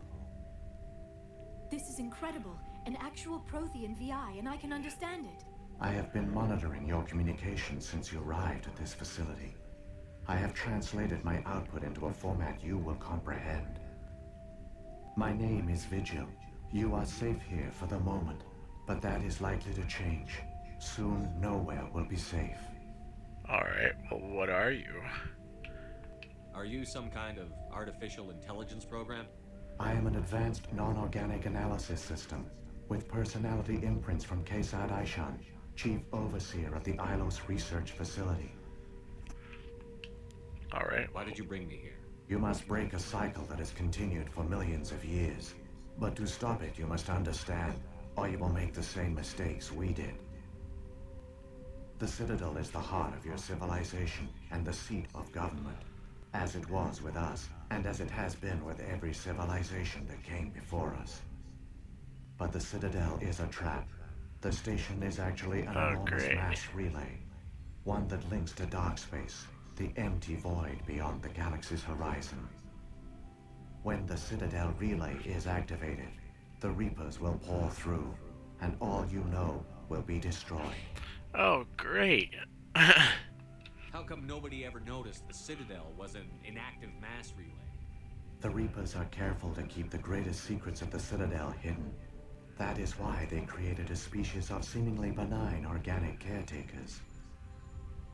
The Keepers maintain the station's most basic functions. They enable any species that discovers the Citadel to use it without fully understanding the technology. Reliance on the Keepers ensures no other species will ever discover the Citadel's true nature. Not until the relay is activated and the Reapers invade. How do the Reapers survive out in dark? Awesome. We have only theories. The researchers here came to believe the Reapers enter prolonged states of inactivity to conserve energy. This allows them to survive the thousands and thousands of years it takes for organic civilization to rebuild itself. But in this state, they are vulnerable. By retreating beyond the edges of the galaxy, they ensure no one will accidentally discover them. They keep their existence hidden until the Citadel relay is activated. Alright, well shit. Reapers can wipe out the Council and the entire Citadel fleet in a single surprise attack. That was our fate. Our leaders were dead before we even realized we were under attack. The Reapers seized control of the Citadel, and through it, the mass relays. Communication and transportation across our empire were crippled. Each star system was isolated, cut off from the others. Easy prey for the Reaper fleets. Over the next decades, the Reapers systematically obliterated our people. World by world, system by system, they methodically wiped us out. You didn't The surrender. war was lost. If you had surrendered, they might have let you live. No offer of surrender was ever given. Our enemy had a single goal: the extinction of all advanced organic life. Through the Citadel, the Reapers had access to all our records, maps, census data. Information is power, and they knew everything about us. Well, shit. Their fleets advanced across every settled region of the galaxy. Some worlds were utterly destroyed. Others were conquered, their populations enslaved. These indoctrinated servants became sleeper agents under Reaper control. Taken in as refugees by other Protheans, they betrayed them to the machines. Baby dog here. Within a few centuries, the Reapers had killed or enslaved every Prothean in the galaxy. Whoa. They were relentless, Whoa, brutal, Miss and Baby absolutely Dog. thorough. Oh my goodness. She needs attention. Miss Baby Dog. Can you be careful? Alright, I got cords right there. I don't want you hitting them. Alright? So why did the Reapers leave? I don't understand. Where did the Reapers go after they conquered your people? Our worlds were stripped bare, harvested by the indoctrinated slaves. Everything of value, all resources, all technology was taken. Certain that all advanced organic life had been extinguished, the Reapers retreated back through the Citadel relay into dark space, sealing it behind them. All evidence of the Reaper invasion had been wiped away. Only their indoctrinated slaves were left behind, abandoned. Mindless husks, no longer capable of independent thought, the indoctrinated soon starved or died of exposure. The genocide of the Protheans was complete. God damn. So why do they do this? What do the Reapers get out of this? Why do they keep repeating this pattern of genocide over and over? The Reapers are alien, unknowable. Perhaps they need slaves or resources. More likely they are driven by motives and goals organic beings cannot hope to comprehend. In the end, what does it matter? Your survival depends on stopping them, not in understanding them. Whoa. Alright, so how can I stop them? You said you brought me here for a reason. Tell me what I need to do. The conduit is the key. Before the Reapers attacked, we Protheans were on the cusp of unlocking the mysteries behind mass relay technology. Ilos was a top-secret facility.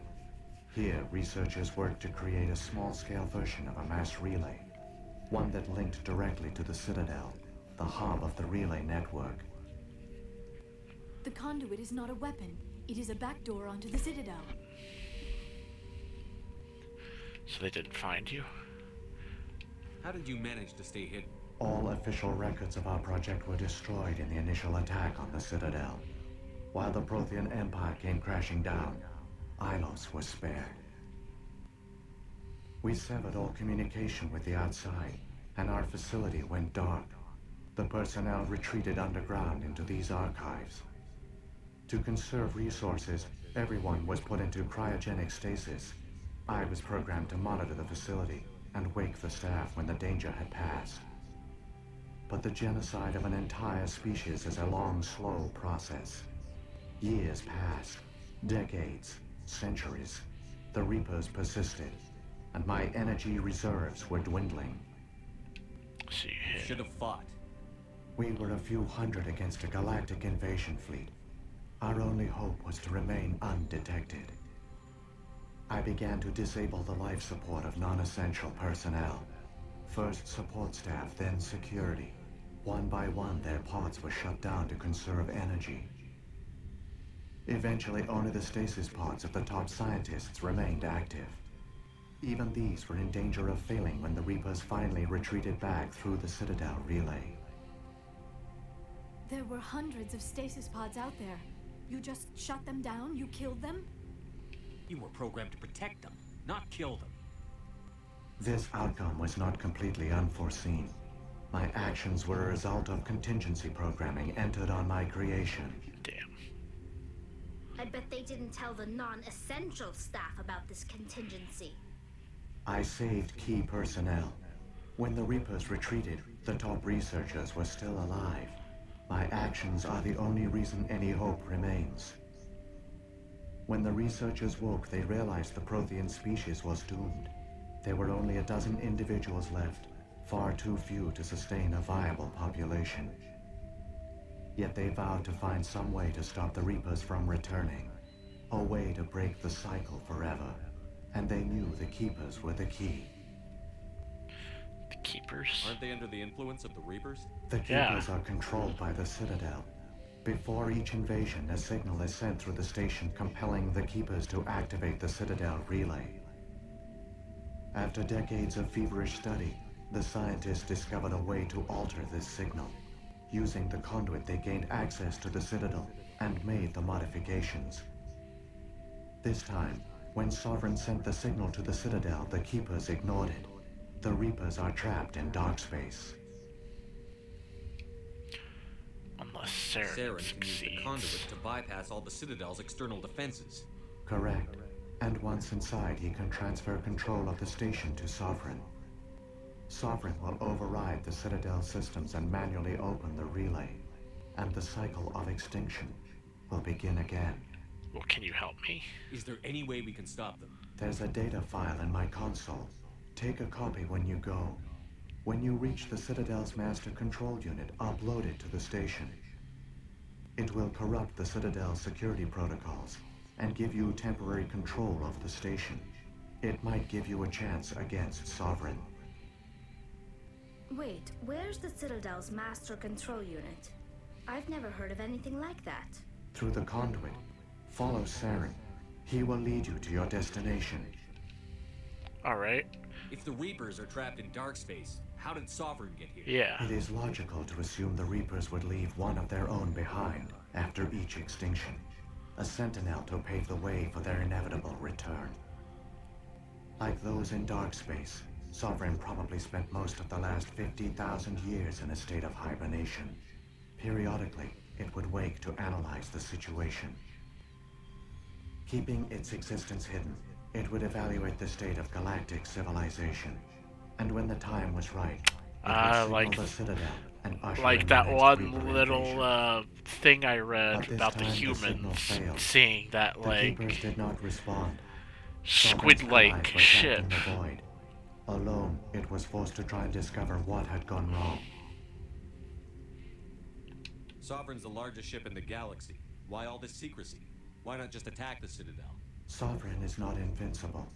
Revealing its true nature would have united the forces of every organic species against it. Even a Reaper couldn't survive such odds. But the Reapers are patient. They will not rush into the unknown. Sovereign could have been planning this for centuries, moving deliberately, gathering allies. Slowly, it has assembled the pieces of the puzzle, working through agents to keep itself hidden. Saren is the most visible pawn of the Reapers, but I doubt he was the first. Now Sovereign has grown bold. Whether from confidence or desperation, I cannot say. But it is determined to reopen the portal to dark space. Alright, so the beacons. What about the beacon on Eden Prime? And the one on Vermeer? What were they for? At our apex, the beacons span the breadth of our empire. We use them as a single galaxy-wide network to transmit data and communications rapidly from world to world. Virtually all the beacons were destroyed during the invasion. But once the Reapers were gone, the survivors here on Ilos decided to risk sending out a message. We knew it was unlikely there were other survivors, but if there were, we wanted them to know about Ilos. We wanted to give them hope, so a message was sent across the network. That was quite the risk. You could have exposed yourself to the Reapers. In truth, we didn't expect any of the beacons would still function, but we had to try. If there were survivors, we had to reach them. The message was meant for our own people. It was coded so only organic beings could interpret it. We still didn't understand the power of Reaper indoctrination. We never realized it could lead an agent of the machines, like Saren, to this world. But it has also led you here. So perhaps we did not fail after all. So, any more So about when Keepers? the Reapers created the Citadel, they created the Keepers as well? A more likely scenario is that the Keepers were one of the early harvested civilizations. Perhaps the very first. Perhaps they responded well to indoctrination, or the Reapers simply bred them to be obedient. In any case, they were left behind to operate and maintain the Citadel. But the Keepers are no longer directly controlled by Sovereign or its ilk. They evolved so that they only respond to the signals emitted by the Citadel itself. When the Protheans altered the Citadel's signals, they broke Sovereign's hold over the Keepers. Now, they are completely harmless. Yeah, that explains the Sovereign must gift. have realized that organic races were difficult to control. A likely hypothesis. The Keepers evolved in an unanticipated direction. Non-organic servants like the Geth would be more predictable. And What happened to the survivors from the Conduit Project? They used the conduit to gain access to the Citadel, but the conduit is only a prototype. The portal only links in one direction, so they were trapped on the station. I do not know what became of them then. It is unlikely they found any food or water on the station. I fear they suffered a slow, grim death. I only know they succeeded in their mission to seal the relay. Your presence here proves their sacrifice was not in vain. Alright, well, let's move. Saren's got enough of a head start. Grab that data file and let's go. Shepard, are you sure? Who knows how much longer Vigil will be here? Even now the projection is weak. This might be our only chance to speak with it, our only link to the knowledge of the Protheans. It is the opportunity of a lifetime. You have to let this go. I'm sorry, Liara. We have to stop Saren. Nothing else matters. You are right. I am sorry. My personal feelings clouded my judgment. We should go. The one you call Saren has not reached the conduit. Not yet. There is still hope if you hurry. Alright. So we gotta move.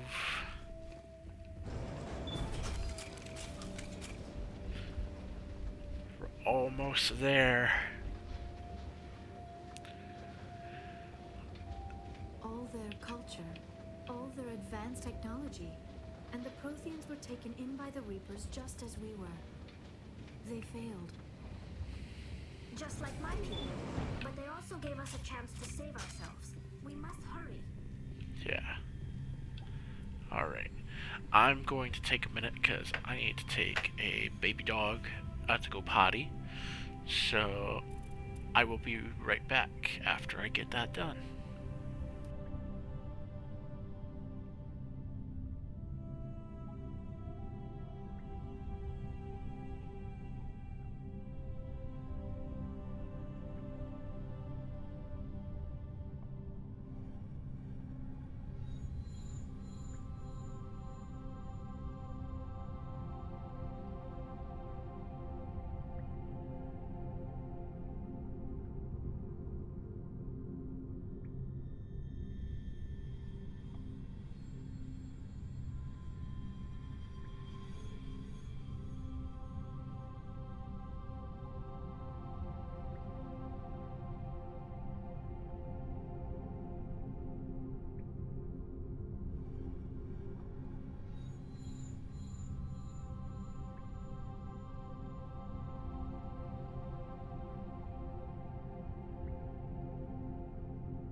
and we're back. Whew, it's cold outside. I forgot my jacket in my car, so I had to go out and it rained on me a bit because it's getting to be those fall temperatures. It's getting cold out, actually. Okay, wrap myself up. I got blankets. I'm gonna stream. Might as well get more comfy while I'm doing it. Okay. Get a nice, comfy, cozy stream.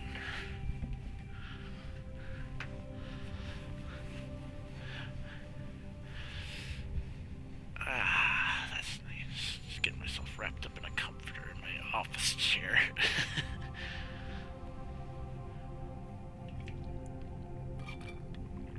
I'm gonna have to get more water at some point soon.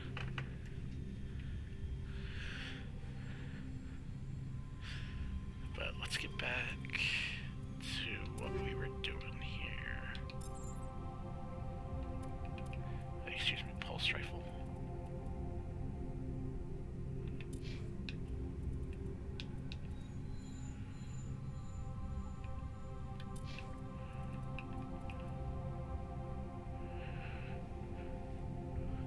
There's no mod slots on it though. I think... Let's put this on tally. No. Liara. Not tally. Ah. I got my...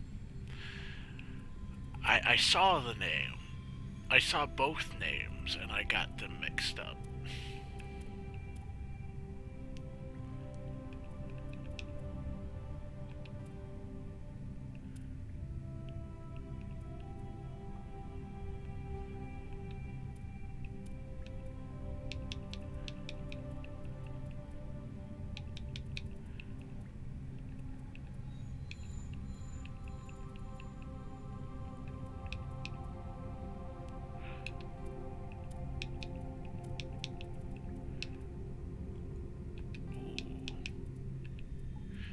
Let's get Liara fitted out with that real quick as well, because that'll make her powers better.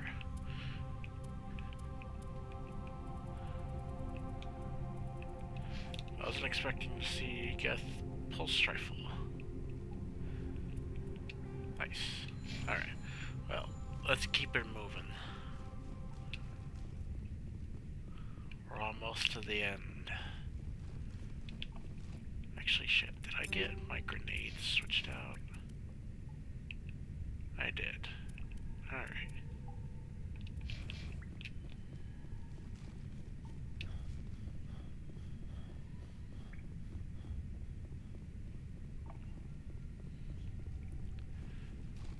Alright. Well, let's see if we run into Saren.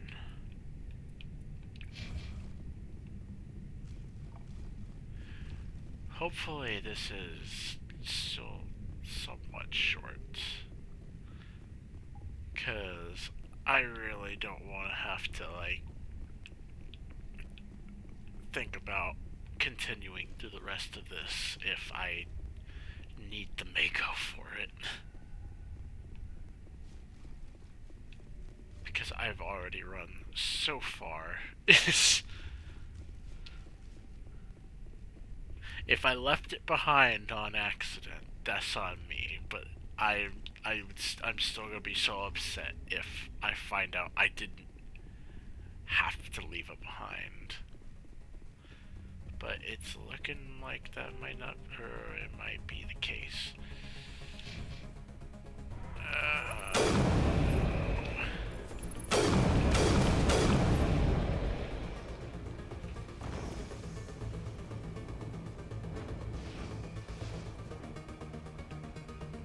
I might have needed the Mako this entire time.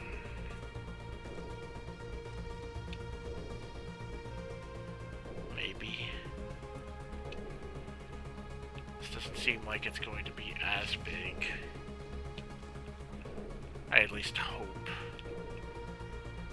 Nope, I needed the Mako.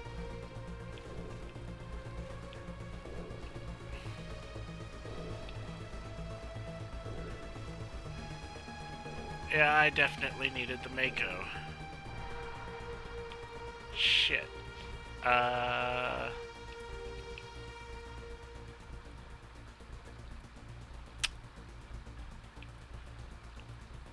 Hang on.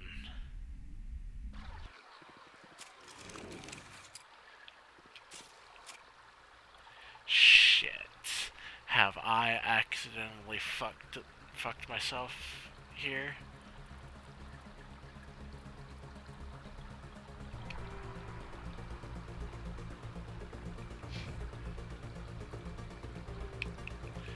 Oh no. Don't tell me I accidentally just... I did do that. Great.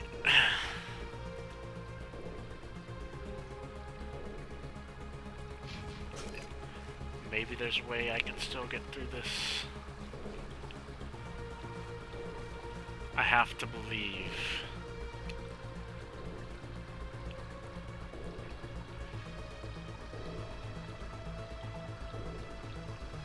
Okay, I can still go through this. I have to believe that I can still get through all of this without the fucking Mako. Because if I did accidentally leave that thing, oh my god, I cannot... If it blocks my progress.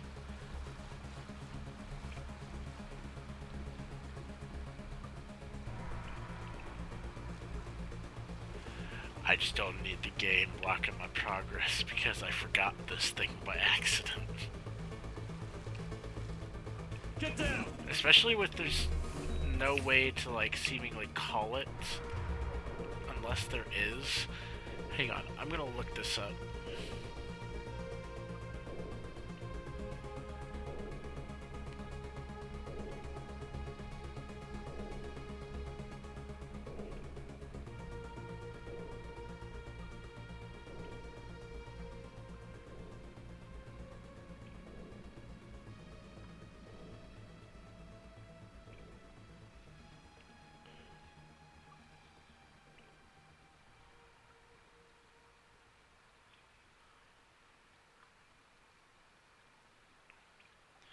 I don't think... Okay, well...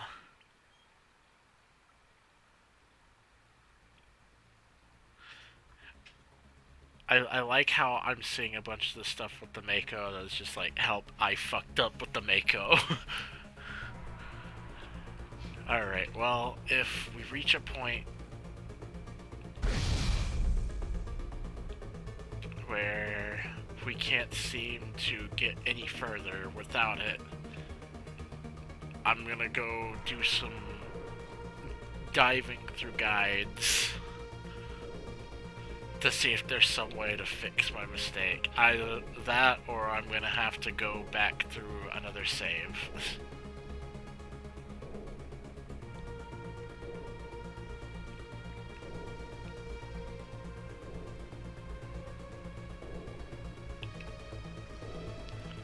Thankfully, I can just skip through dialogue if I need to. However, I would much rather just not have to deal with the situation as a whole.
like how I'm probably definitely not supposed to be able to fight it like this, but it's working regardless.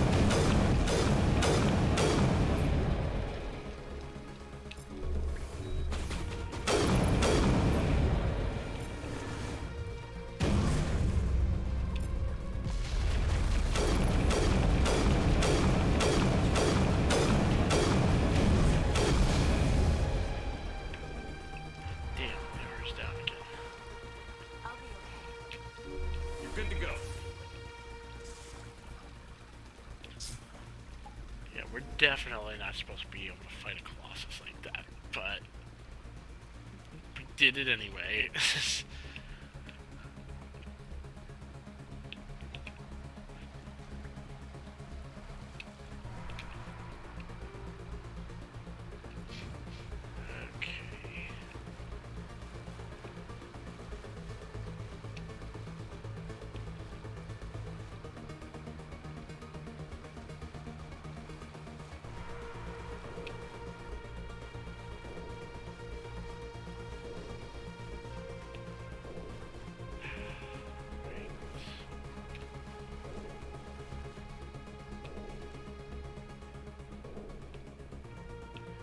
This segment was meant to go entirely different than what it is currently.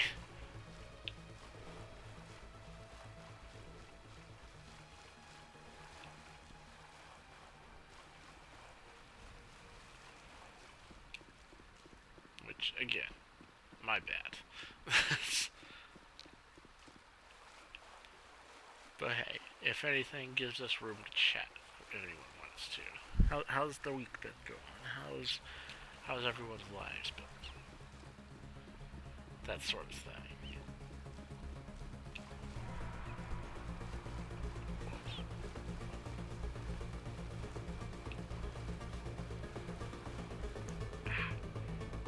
I know. I've got some stuff that I need to do. I need to go see a dentist at some point. It's been forever since I last gone to one, but it's always a struggle with my money situation because I know for sure that if I went to one appointment when I have to be taking care of bills for my place.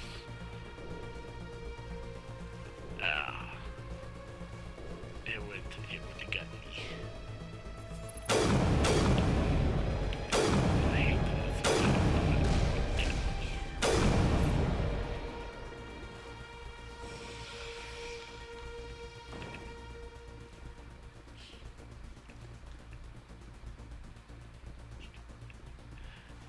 Just talking about bill stuff. Now I need to go see a dentist.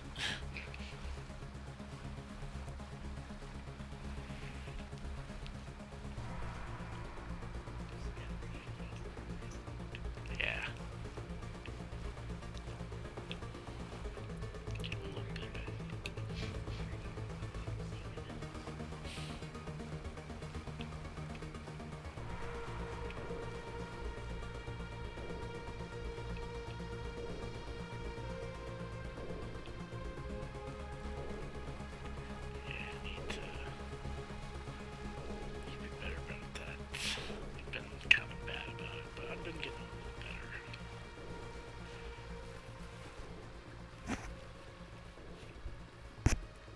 It's always fun being someone who's depressed and having to take care of yourself.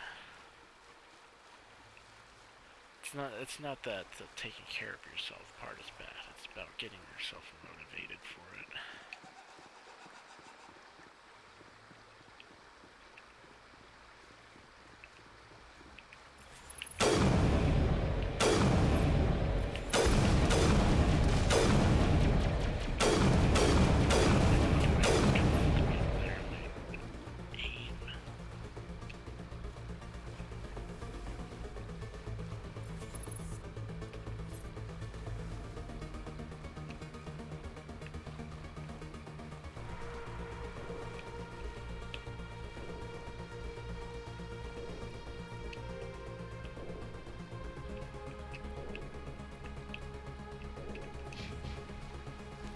I see something here.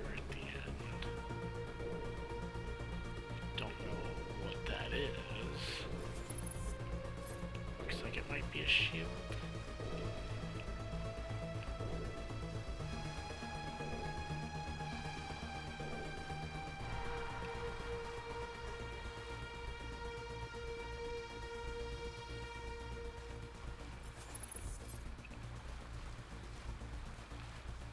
Hopefully we're just getting up on the end here.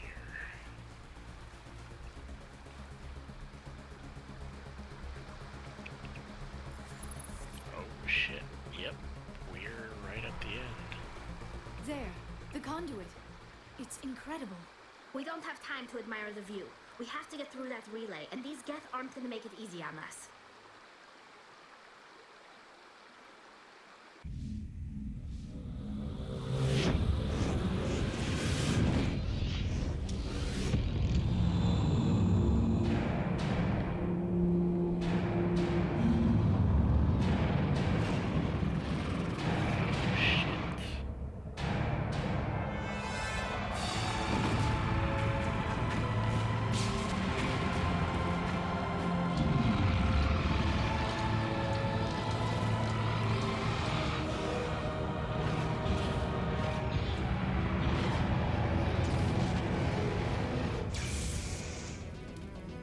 Activate the defenses. Seal the station. The arms aren't moving. Systems not responding. Abandon the Citadel. Evacuate the Council. Citadel Control. Citadel Control. Do you copy? Well, shit. Of course, Saren's already there. And my shit's gonna be fucked up because I don't have my goddamn... This is a little funny to watch. This is not meant to be played like this. Oh my god.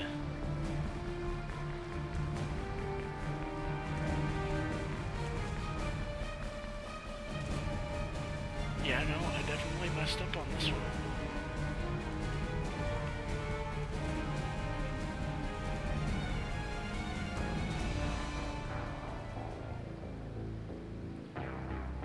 Let me see if I can resume and see if it'll... Nope. Okay, well...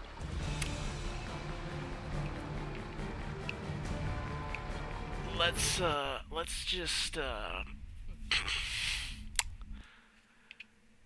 let's go back and fix this up. We're gonna skip through a bunch of dialogue, go through these. We're gonna go do these missions and everything real nice and right quick. Was not meant to happen like this.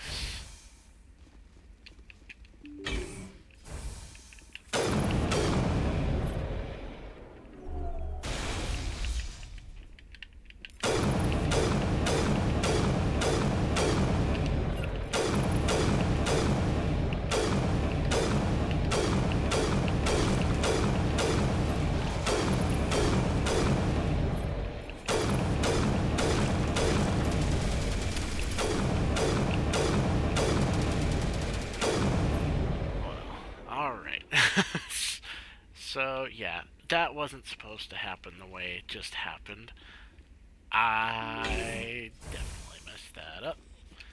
But we're gonna fix this. We're gonna go back, we're gonna get through all that.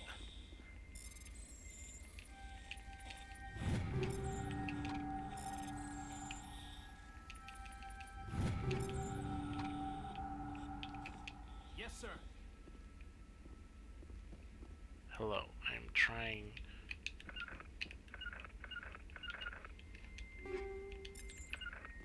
There we go.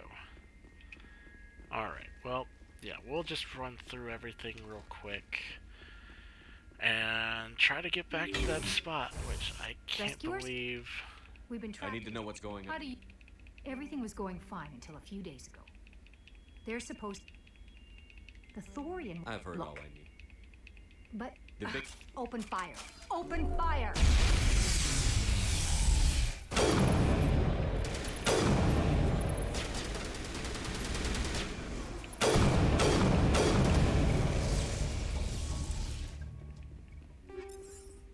Alright. items are gonna get out of here. We're gonna get back to going after Saren. And I didn't really see much of a reason to have biotics, so I think I'm gonna go with Garrus and Tali this time around instead of Liara. It's mostly fighting Geth, so since so much of their shit's centered around tech, I might as well just have tech.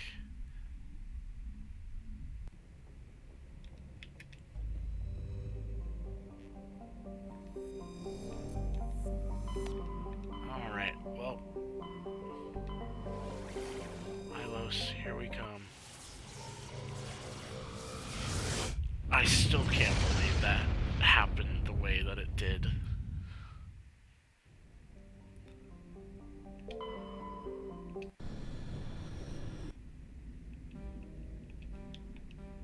Any way for me to skip through cutscenes? Unless this is a loading screen as well.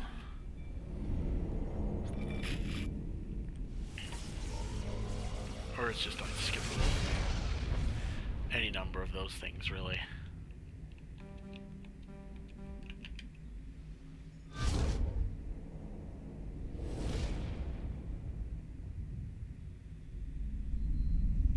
Commander? Yeah, just skip through all of this. So yeah, we'll get some good physical strength and tech strength. And we'll just get through all of this real quick.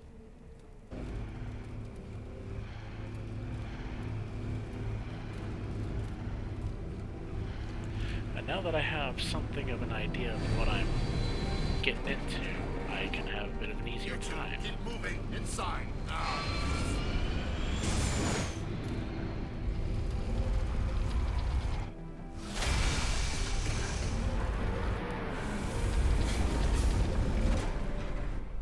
And now I'm gonna make a save. We have to so get that inside this that bunker shit before doesn't Saren happen finds the again. conduit. There's no way we're getting Saren past found that. a way to open it. There must be some kind We'll of... have to find some way to get it up. Okay. Garrus, you.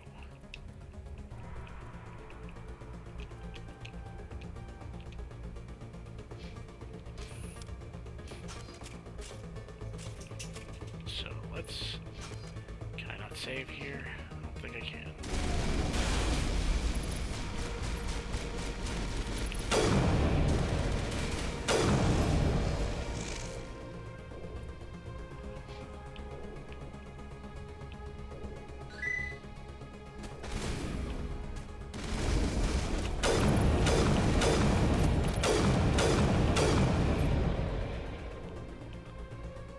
So let's just go down this way. This is the way it was meant to be. We were meant to go.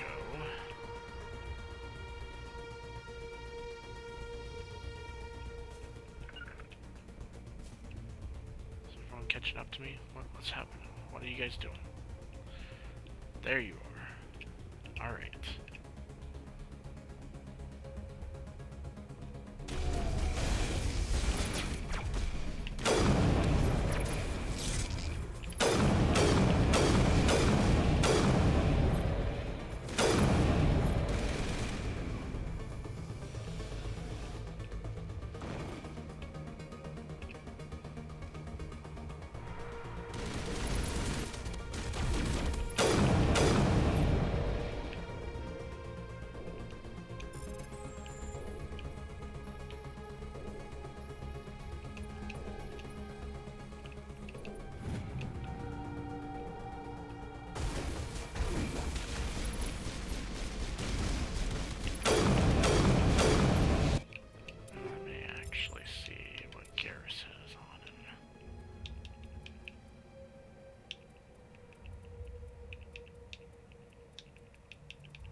let's just keep it moving then. Wait, Tally, I forgot. I probably need to get her shit swapped out a little bit too.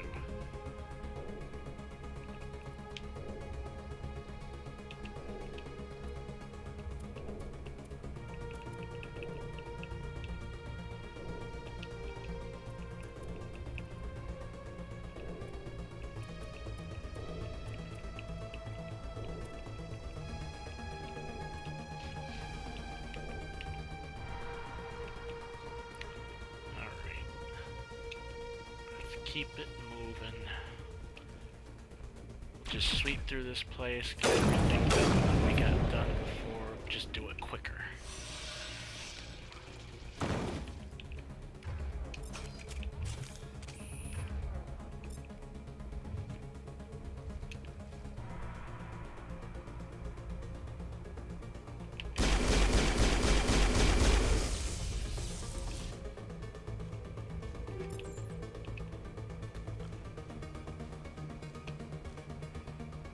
Just run through this real quick.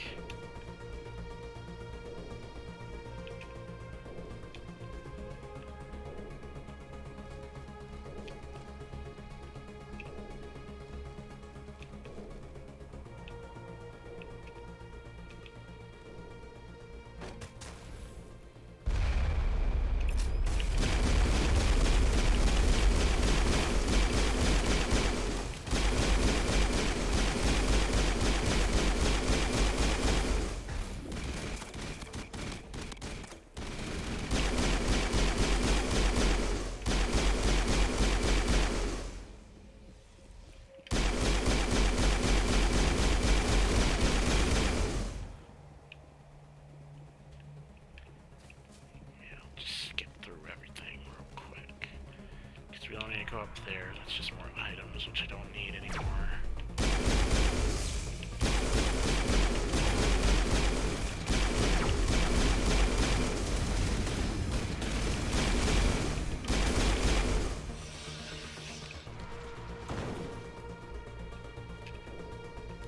Well, I didn't want to do that. That's just a waste of another grenade.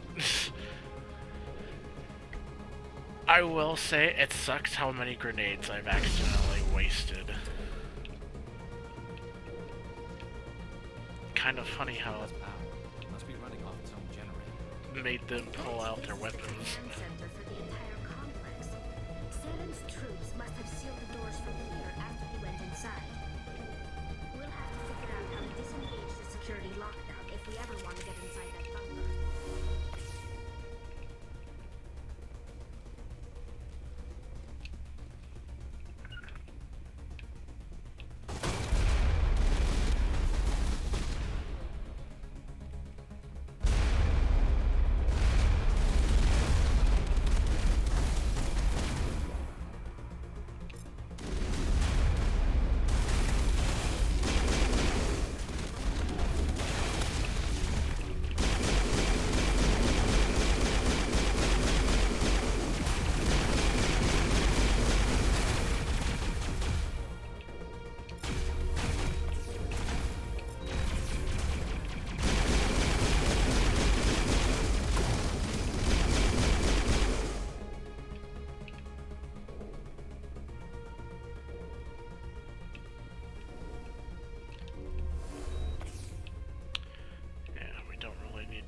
Anything in here.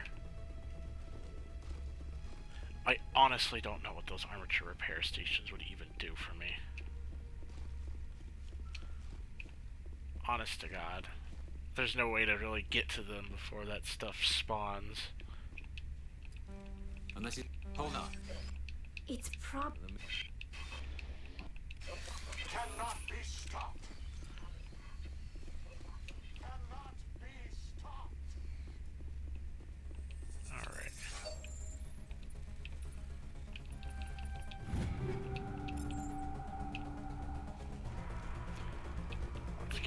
On, get back out of here.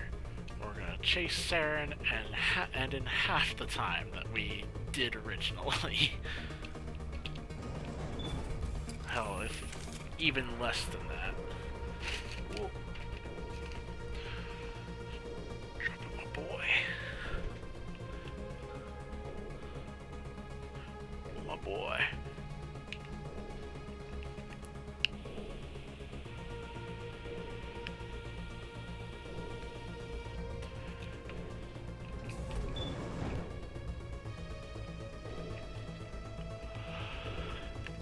Hang on, I'm also gonna need to remember to take my multivitamins. These are important.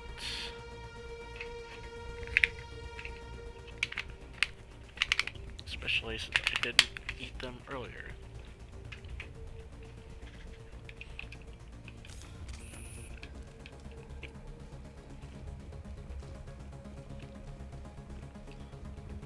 Alright. Let's go complete this shit the way it was meant to be completed. Who votes we take the vehicle into the creepy underground bunker? I like how none of my teammates said this the last time I did this. I thought Saren would have said This feels like a call-out. It must have been A call-out where I was set up.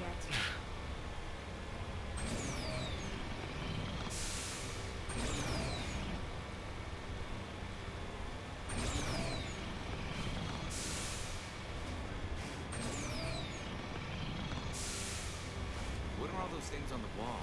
Some kind of containers? They look like stasis pods. The Protheans probably tried to keep them.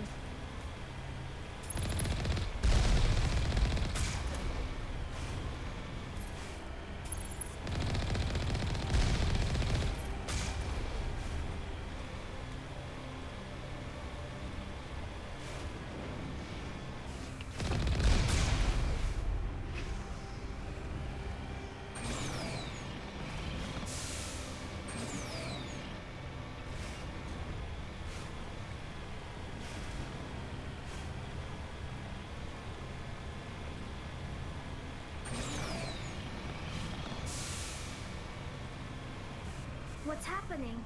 It's a trap. Saren must have set an ambush. I don't think Saren's behind this. Alright. Let's go down, talk to Vigil again.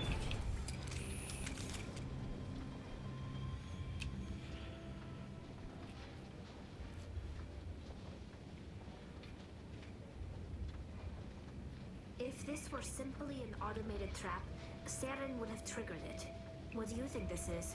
Whatever it is, we should be careful. Alright.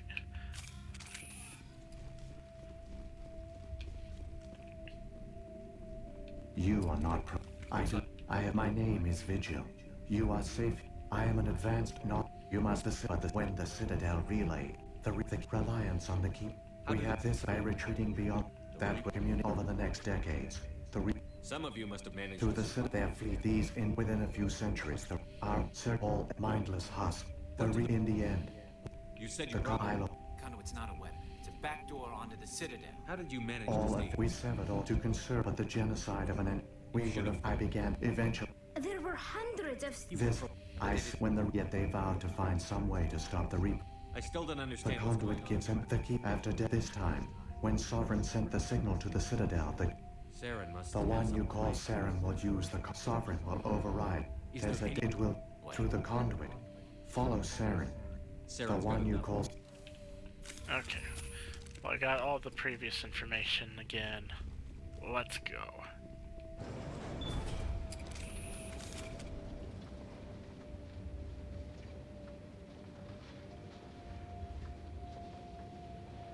It's tragic.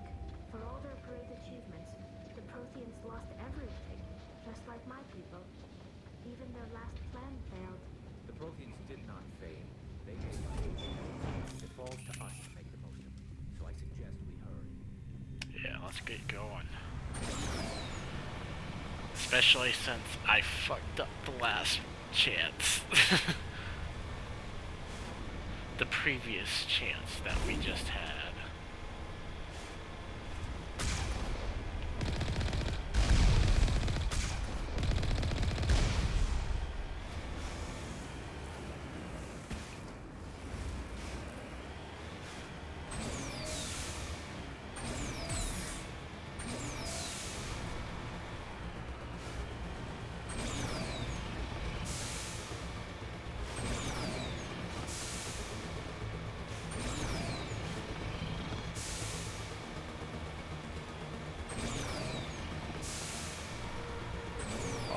This could have gone a lot worse. Now I at least have a funny story that I can tell about the last time I played Mass Effect. Especially since this is my first time playing this one.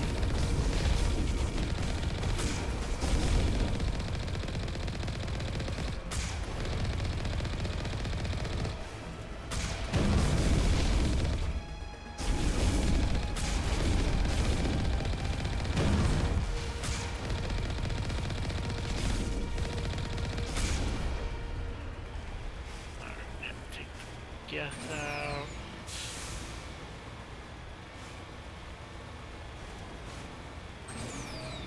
Just keep going. And this time we're not gonna fuck it up.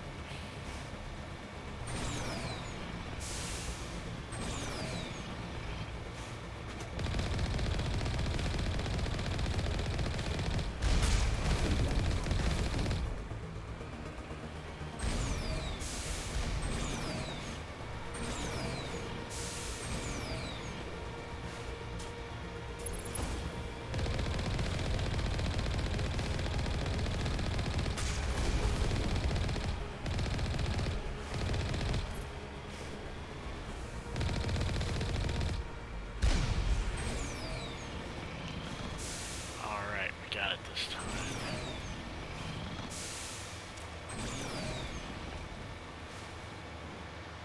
There, the conduit. It's incredible. We don't have time to admire the view. We have to get through that relay, and these Geth aren't gonna make it easy on us. Alright. Second try.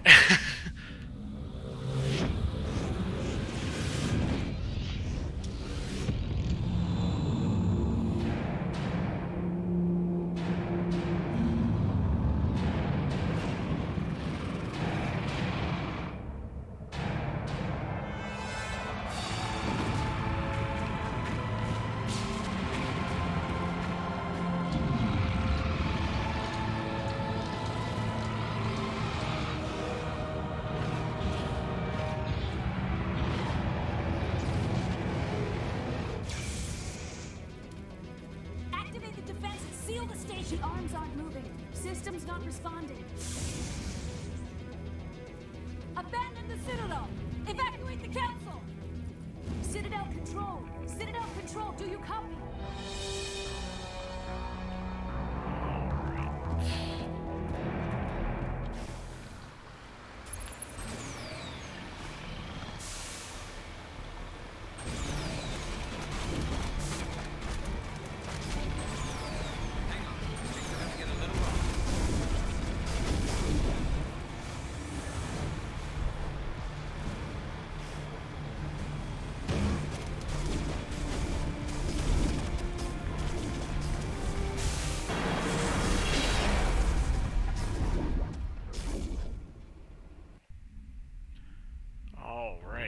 Critical failures detected across all monitored systems.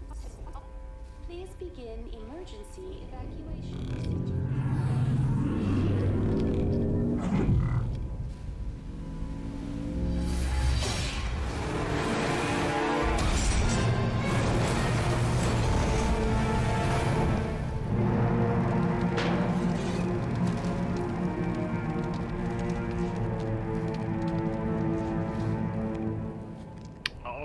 All right.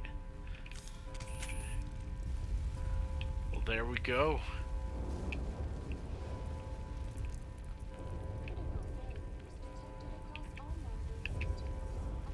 And we've already got Dragon's Teeth. Great. This is not a drill.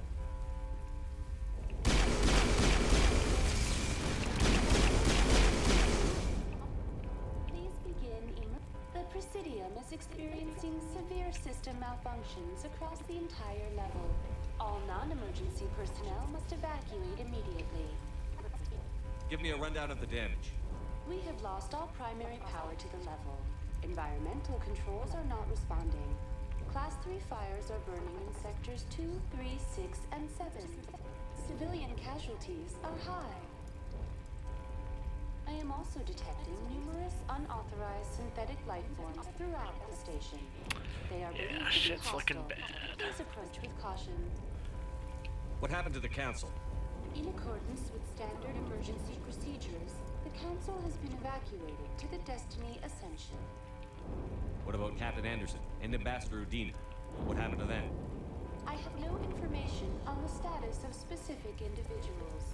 Once the current crisis has been resolved, a complete accounting of casualties and survivors will begin. Where's Saren? Former Spectre agent Saren Arturius is near the vicinity of the council chamber. A warrant has been issued for his arrest, though Citadel security is unable to respond at this time. Alright, well, we got an idea where he's going. We need to stop Saren before it's too late. Please begin emergency evacuation procedures.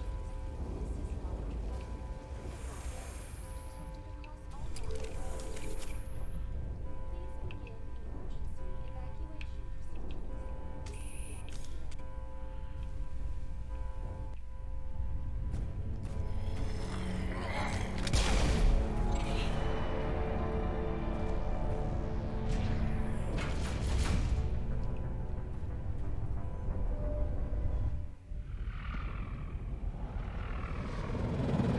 The Citadel's closing. They're sealing the station. Don't let the enemy ships inside the arms.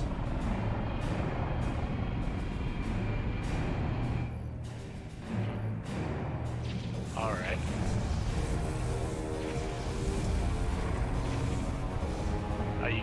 How you guys holding up? Not well, it looks like. Shit.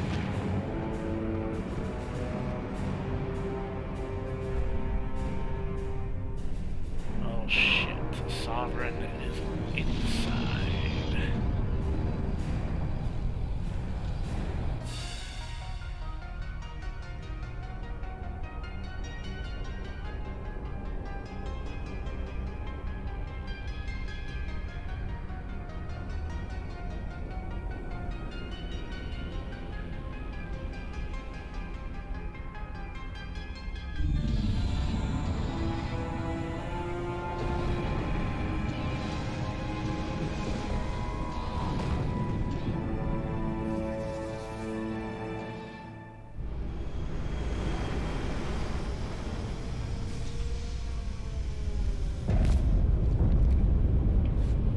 Saren's locked the elevator. Suit up! We're going outside! Oh boy.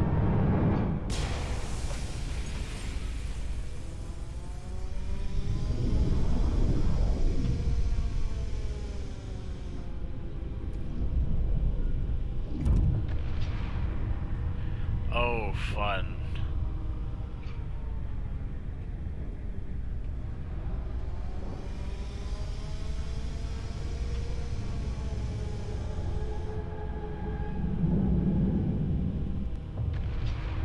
Oh, and we still have a ways to go.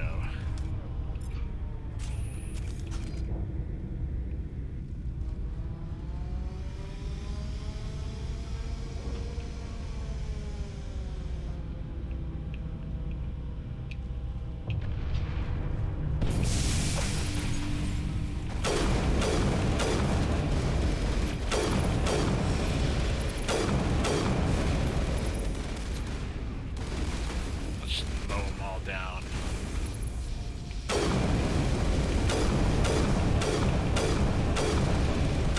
Oh, Ottaway, why are you messing me up here?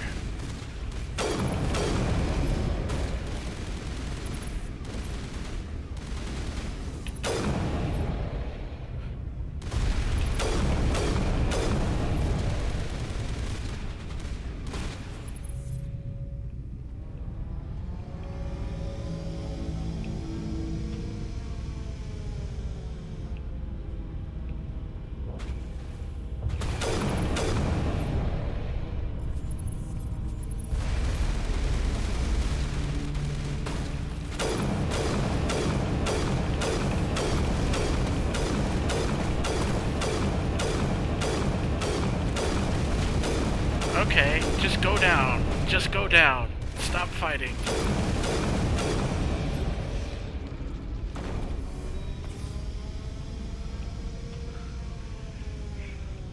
why did he just keep going?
At the very least glad that we're all just equipped for this, though.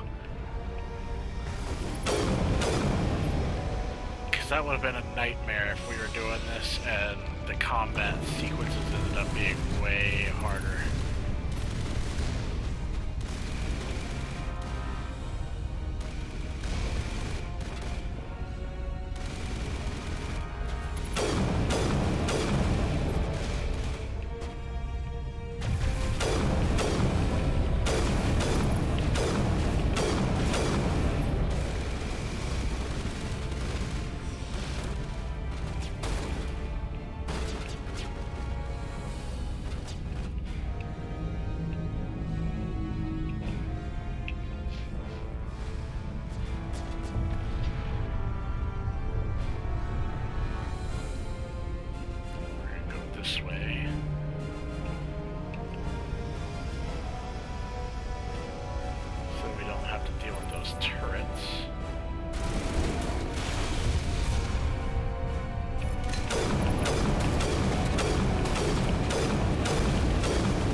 Damn.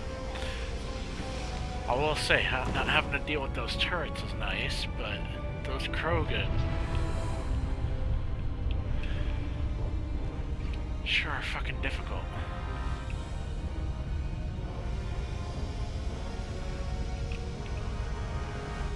Alright, we're in.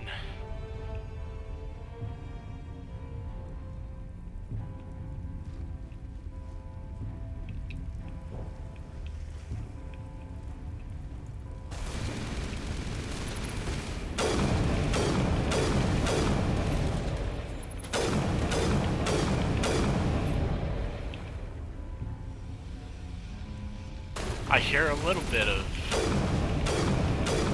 that alarm. I hear a little bit of the KOTOR in it.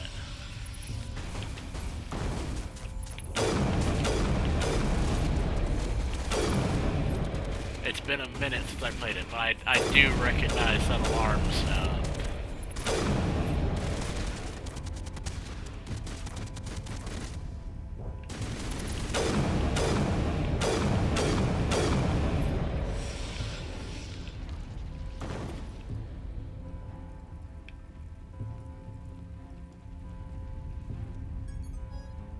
It's at the very least been edited.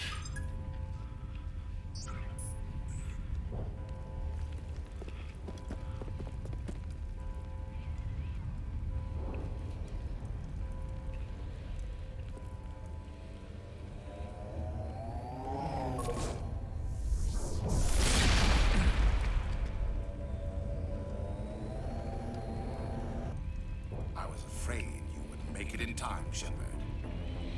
Time for what? Yeah. The final confrontation. I think we both expected it would end like this. You've lost. You know that, don't you? In a few minutes, Sovereign will have full control of all the Citadel systems. The relay will open. The Reapers will return. I've still got a few tricks up my sleeve. You survived our encounter on Vermeer, but I've changed since then. Improved. Sovereign has upgraded me. You let Sovereign implant you? Are you insane? I suppose I should thank you, Shepard. After Vermeer, I couldn't stop thinking about what you said. About Sovereign manipulating me. About indoctrination. The doubts began to eat away at me. Sovereign sensed my hesitation. I was implanted to strengthen my resolve. Now my doubts are gone. I believe in Sovereign completely. I understand that the Reapers need organics. Join us, and Sovereign will find a place for you, too. Sovereign's controlling you through your implants. Don't you see that? The relationship is symbiotic. Organic and machine, intertwined. A union of flesh and steel. The strengths of both, the weaknesses of neither. I am a vision of the future, Shepard. The evolution of all organic life. This is our destiny. Join Sovereign and experience a true rebirth. Sovereign hasn't won yet. I can stop it from taking control of the station. Step aside and the invasion will never happen. We can't stop it. Not forever. You saw the visions. You saw what happened to the Protheans. The Reapers are too powerful. Some part of you must still realize this is wrong. You can fight this. Maybe you're right. Maybe there is still a chance for... Yeah, like, I thought so. The implants. Sovereign is too strong. I'm sorry. It is too late for me. No, you can't. You can still fight it. It's not over yet. You can still redeem yourself. Goodbye, Shepard. Thank you. Hey.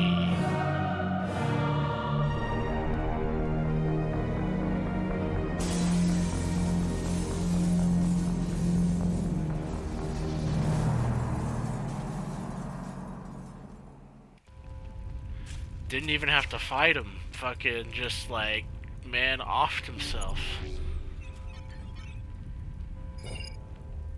Alright. Vigil's data file worked.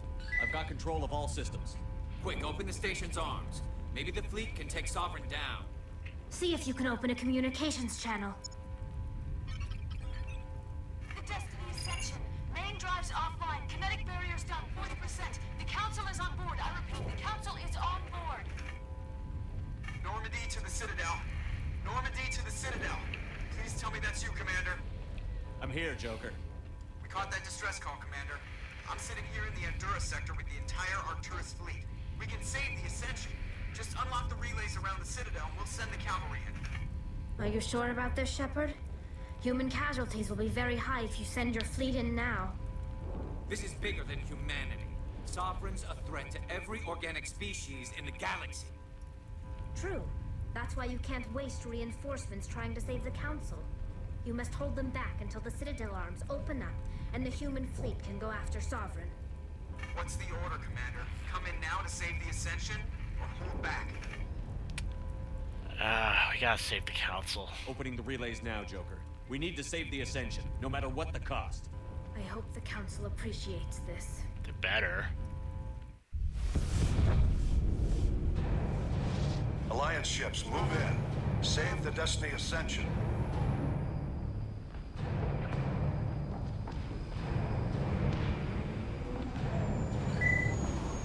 Commander, we're picking up reinforcements.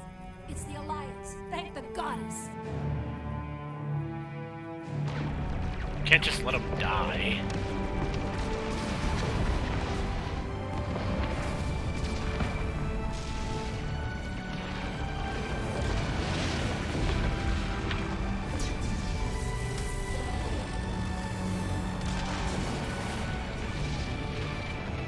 Destiny Ascension, you are all clear.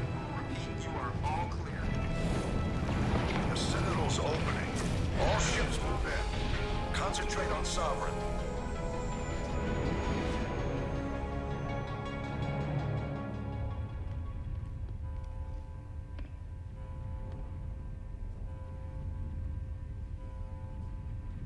Make sure he's dead.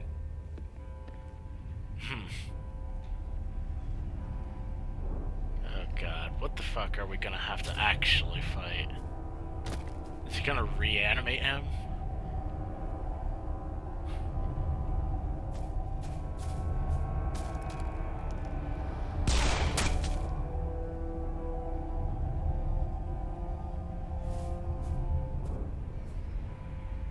He's dead.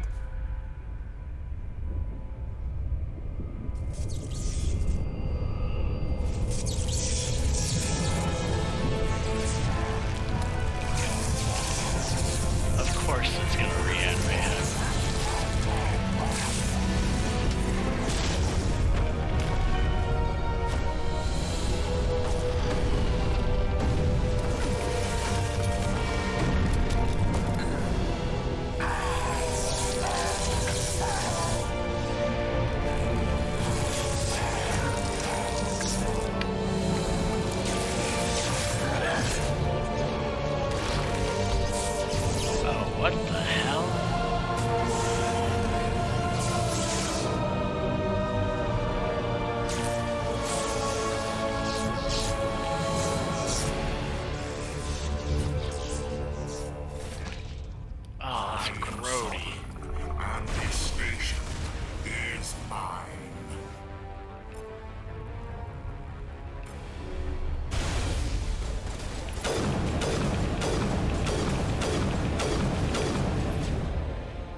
Negative. This is our only chance. Take that monster down no matter what the cost.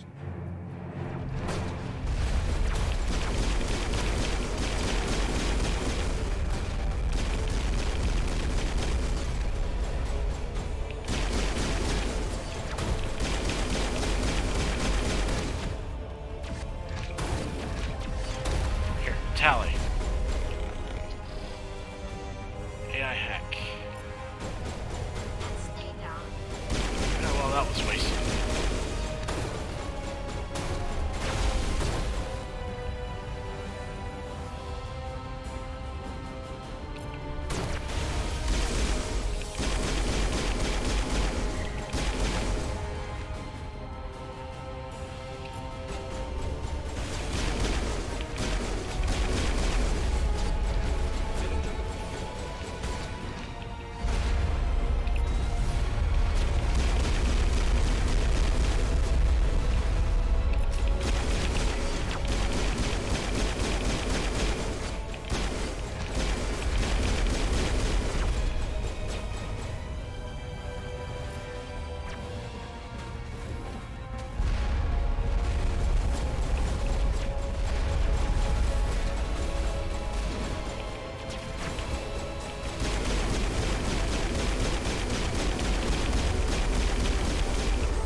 Okay.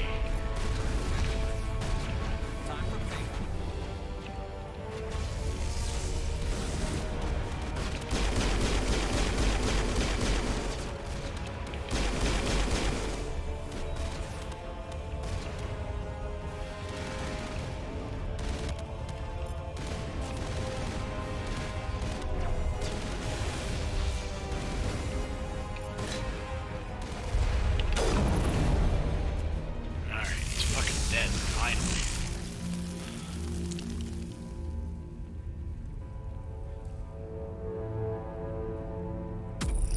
Damn, nothing left to Sarah.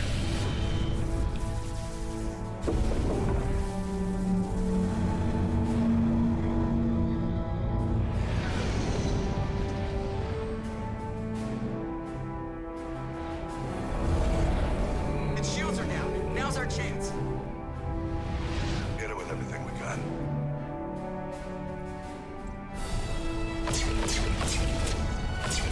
Take him the fuck out.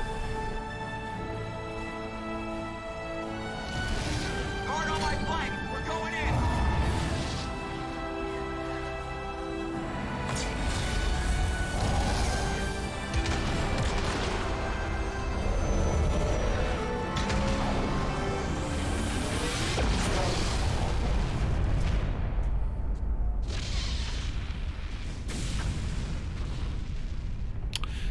Oh, that's gonna collide. Go!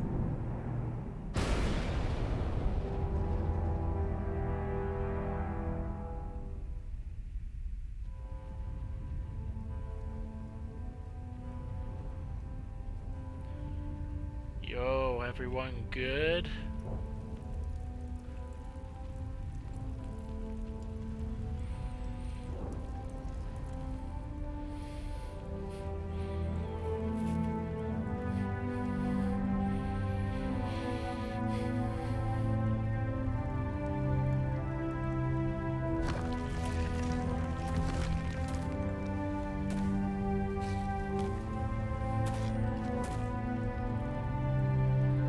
Captain Anderson, we found them. They're in here.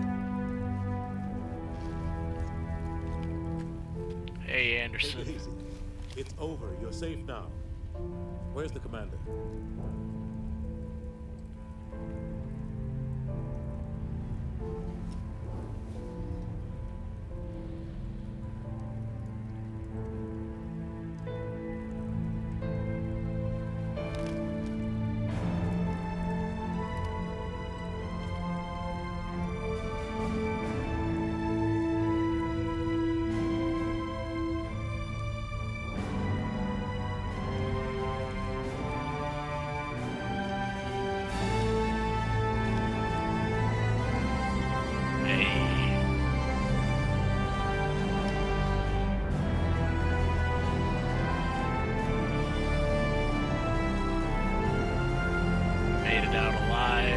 Everyone's good.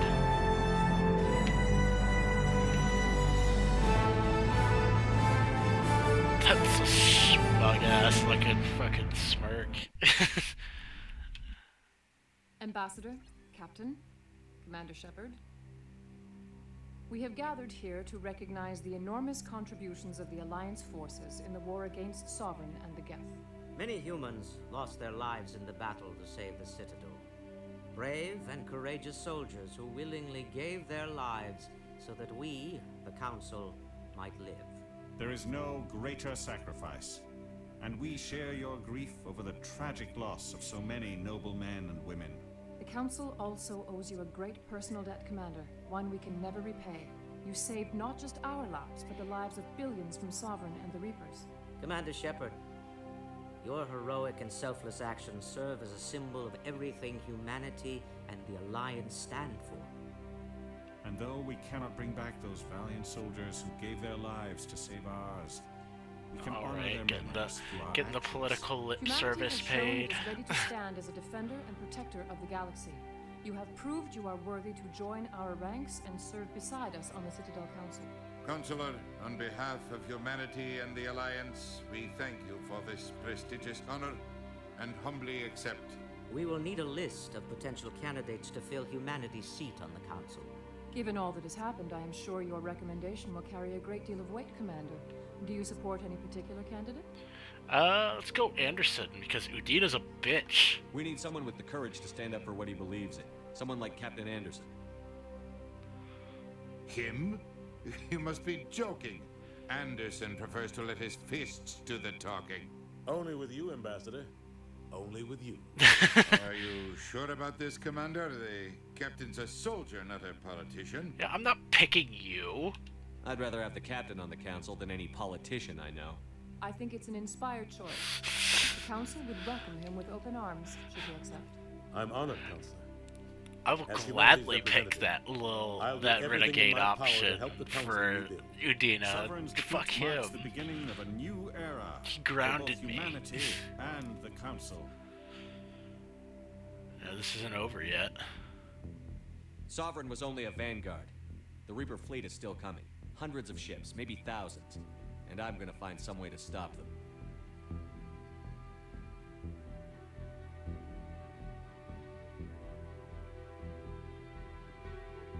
Shepard's right. Humanity is ready to do its part. United with the rest of the Council, we have the strength to overcome any challenge. When the Reapers come, we must stand side by side. We must fight against them as one. And together, we will drive them back into dark space. Alright, tell him what's what. What the fuck is this end screen?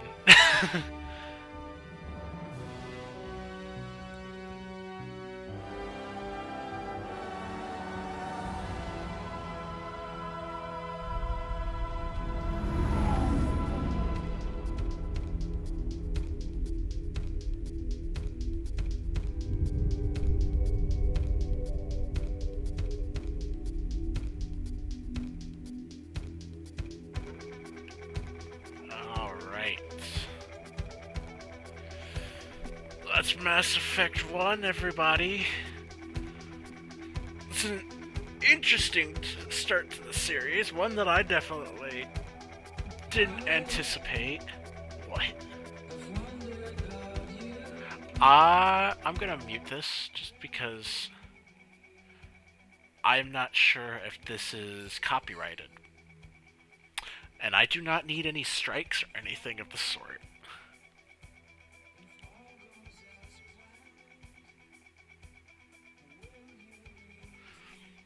So sorry about the lack of audio here. Here, I might...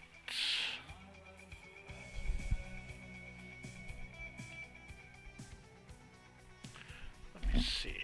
There's something I can do for a bit of background audio. Something I know I won't get copy striked on if I upload this to YouTube. So let me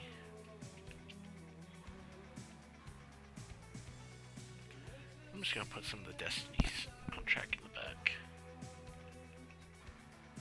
Because I know that was released out to the public. I know there was a bunch of legal stuff, but this shit wasn't meant to be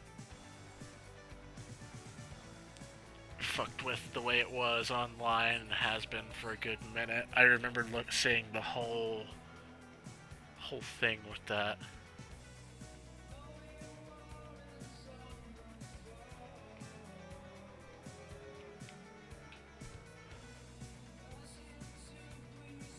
But that was an interesting start to the game, to the entire series, really.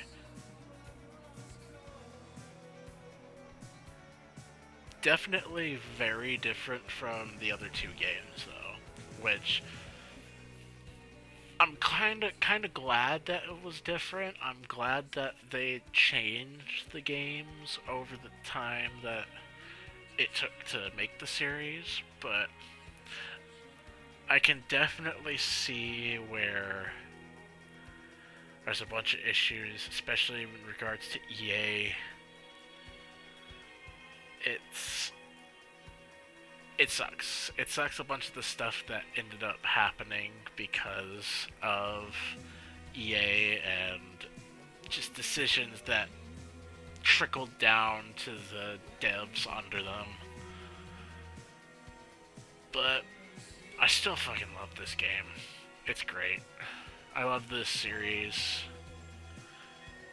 And hell, despite how kind of janky this one was, it still ended up being a fairly solid game, I would say.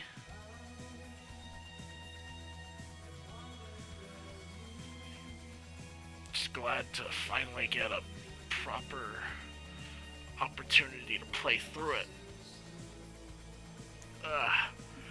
Because I had 2 and 3 on my PS3. And I played through those so much, but I never really got to play the first game because it was attached. The only thing I never got attached to for the PS3 was that one collection of the discs, which I did end up getting one of them, but I never had like really a good opportunity to play through it because I got it much later as I was actually moving around a lot with my living situation, and then finally moved in the apartment that I'm in right now. So I haven't really had like an opportunity to really play that version of it. So when I finally started streaming on my PC and I got the Legendary Edition on here, I was just like, you know what, fuck it, I'll just play it on this.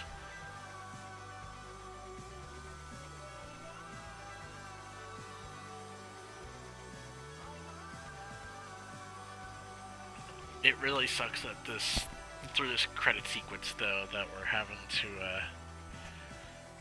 I have to have the audio muted, because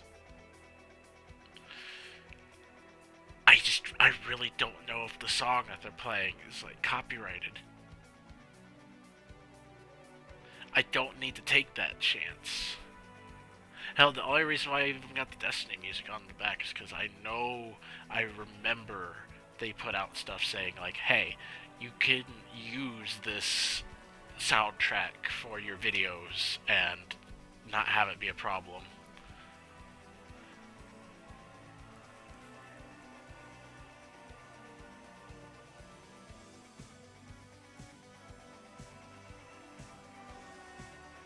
And hell, I don't even know how well my mic is actually picking this up in the background, so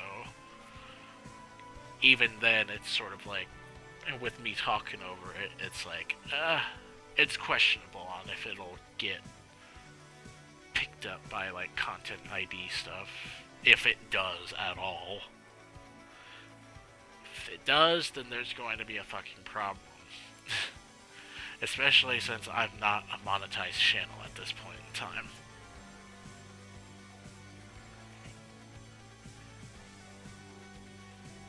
It would be nice to have a monetized channel, but I do not currently have that.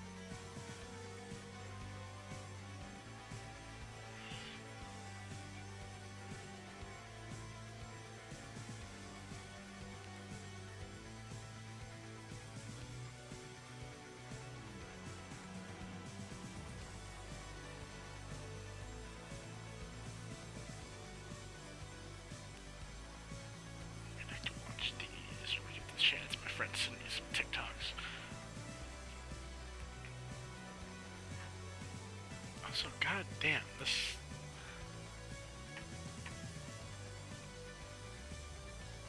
song is just going and going and going still.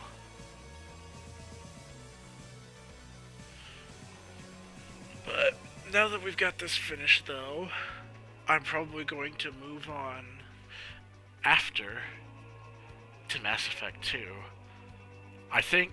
So I'm gonna talk about this just so that it's on record, on video, or on the VODs, just on in general here, but I'm going to mod Mass Effect 2 because there's some weird stuff, and also just for looks purposes as well, make it look a little nicer. Like how the games already look really good as it is, but sometimes the visuals are a bit questionable. But I'm also going to go through, do some like bug fix stuff, because I know there's certain bugs with things, and I'm look up some mod lists, but it's mainly just to make sure stuff isn't broken, really, or just having to deal with some dumb shit. I might actually, to cut down on the time that some of these streams will take, because I know Mass Effect 2 is going to take a far bit longer. Buddy, can I turn your ominous music down? Oh, sure. It's loud as shit. Thanks. Yeah, but I'm going to mod that out a bit so that then there, because in 2 there's the little mini game that they add in to make things a little more, like, kind of like how we had the hacking thing in this, but less centralized, and it's for resource mining, and that is going to take forever. So I might get like the one mod that makes the probes. You just shoot one off and then you find everything off of a planet. Because I do not want to spend that much time scanning through planets. Also, I think we're safe now. Yeah, there's nothing planned, so we're good now.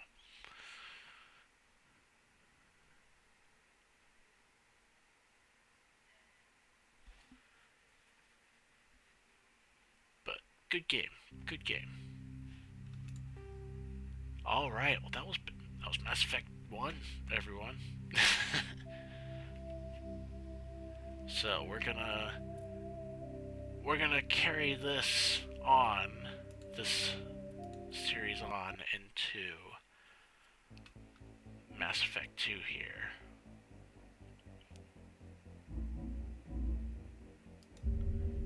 Which I'll go ahead and I'll start this one up here.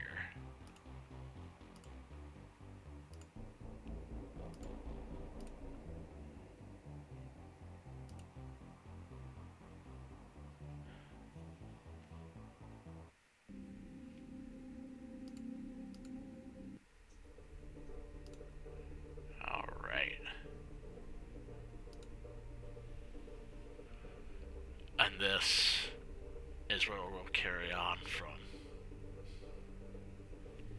The next time we stream here, we'll be here in Mass Effect 2. It'll be modded out. It'll be looking nice and pretty. We'll have a hell of a time with this one. I know we'll have a hell of a time with this one. I love this game. It's fun as hell, and the story just gets better in this one. It's just objectively better in this one, I will say. Like, Mass Effect 1 story, not bad, but I think just the pacing in this one will be a hell of a lot better.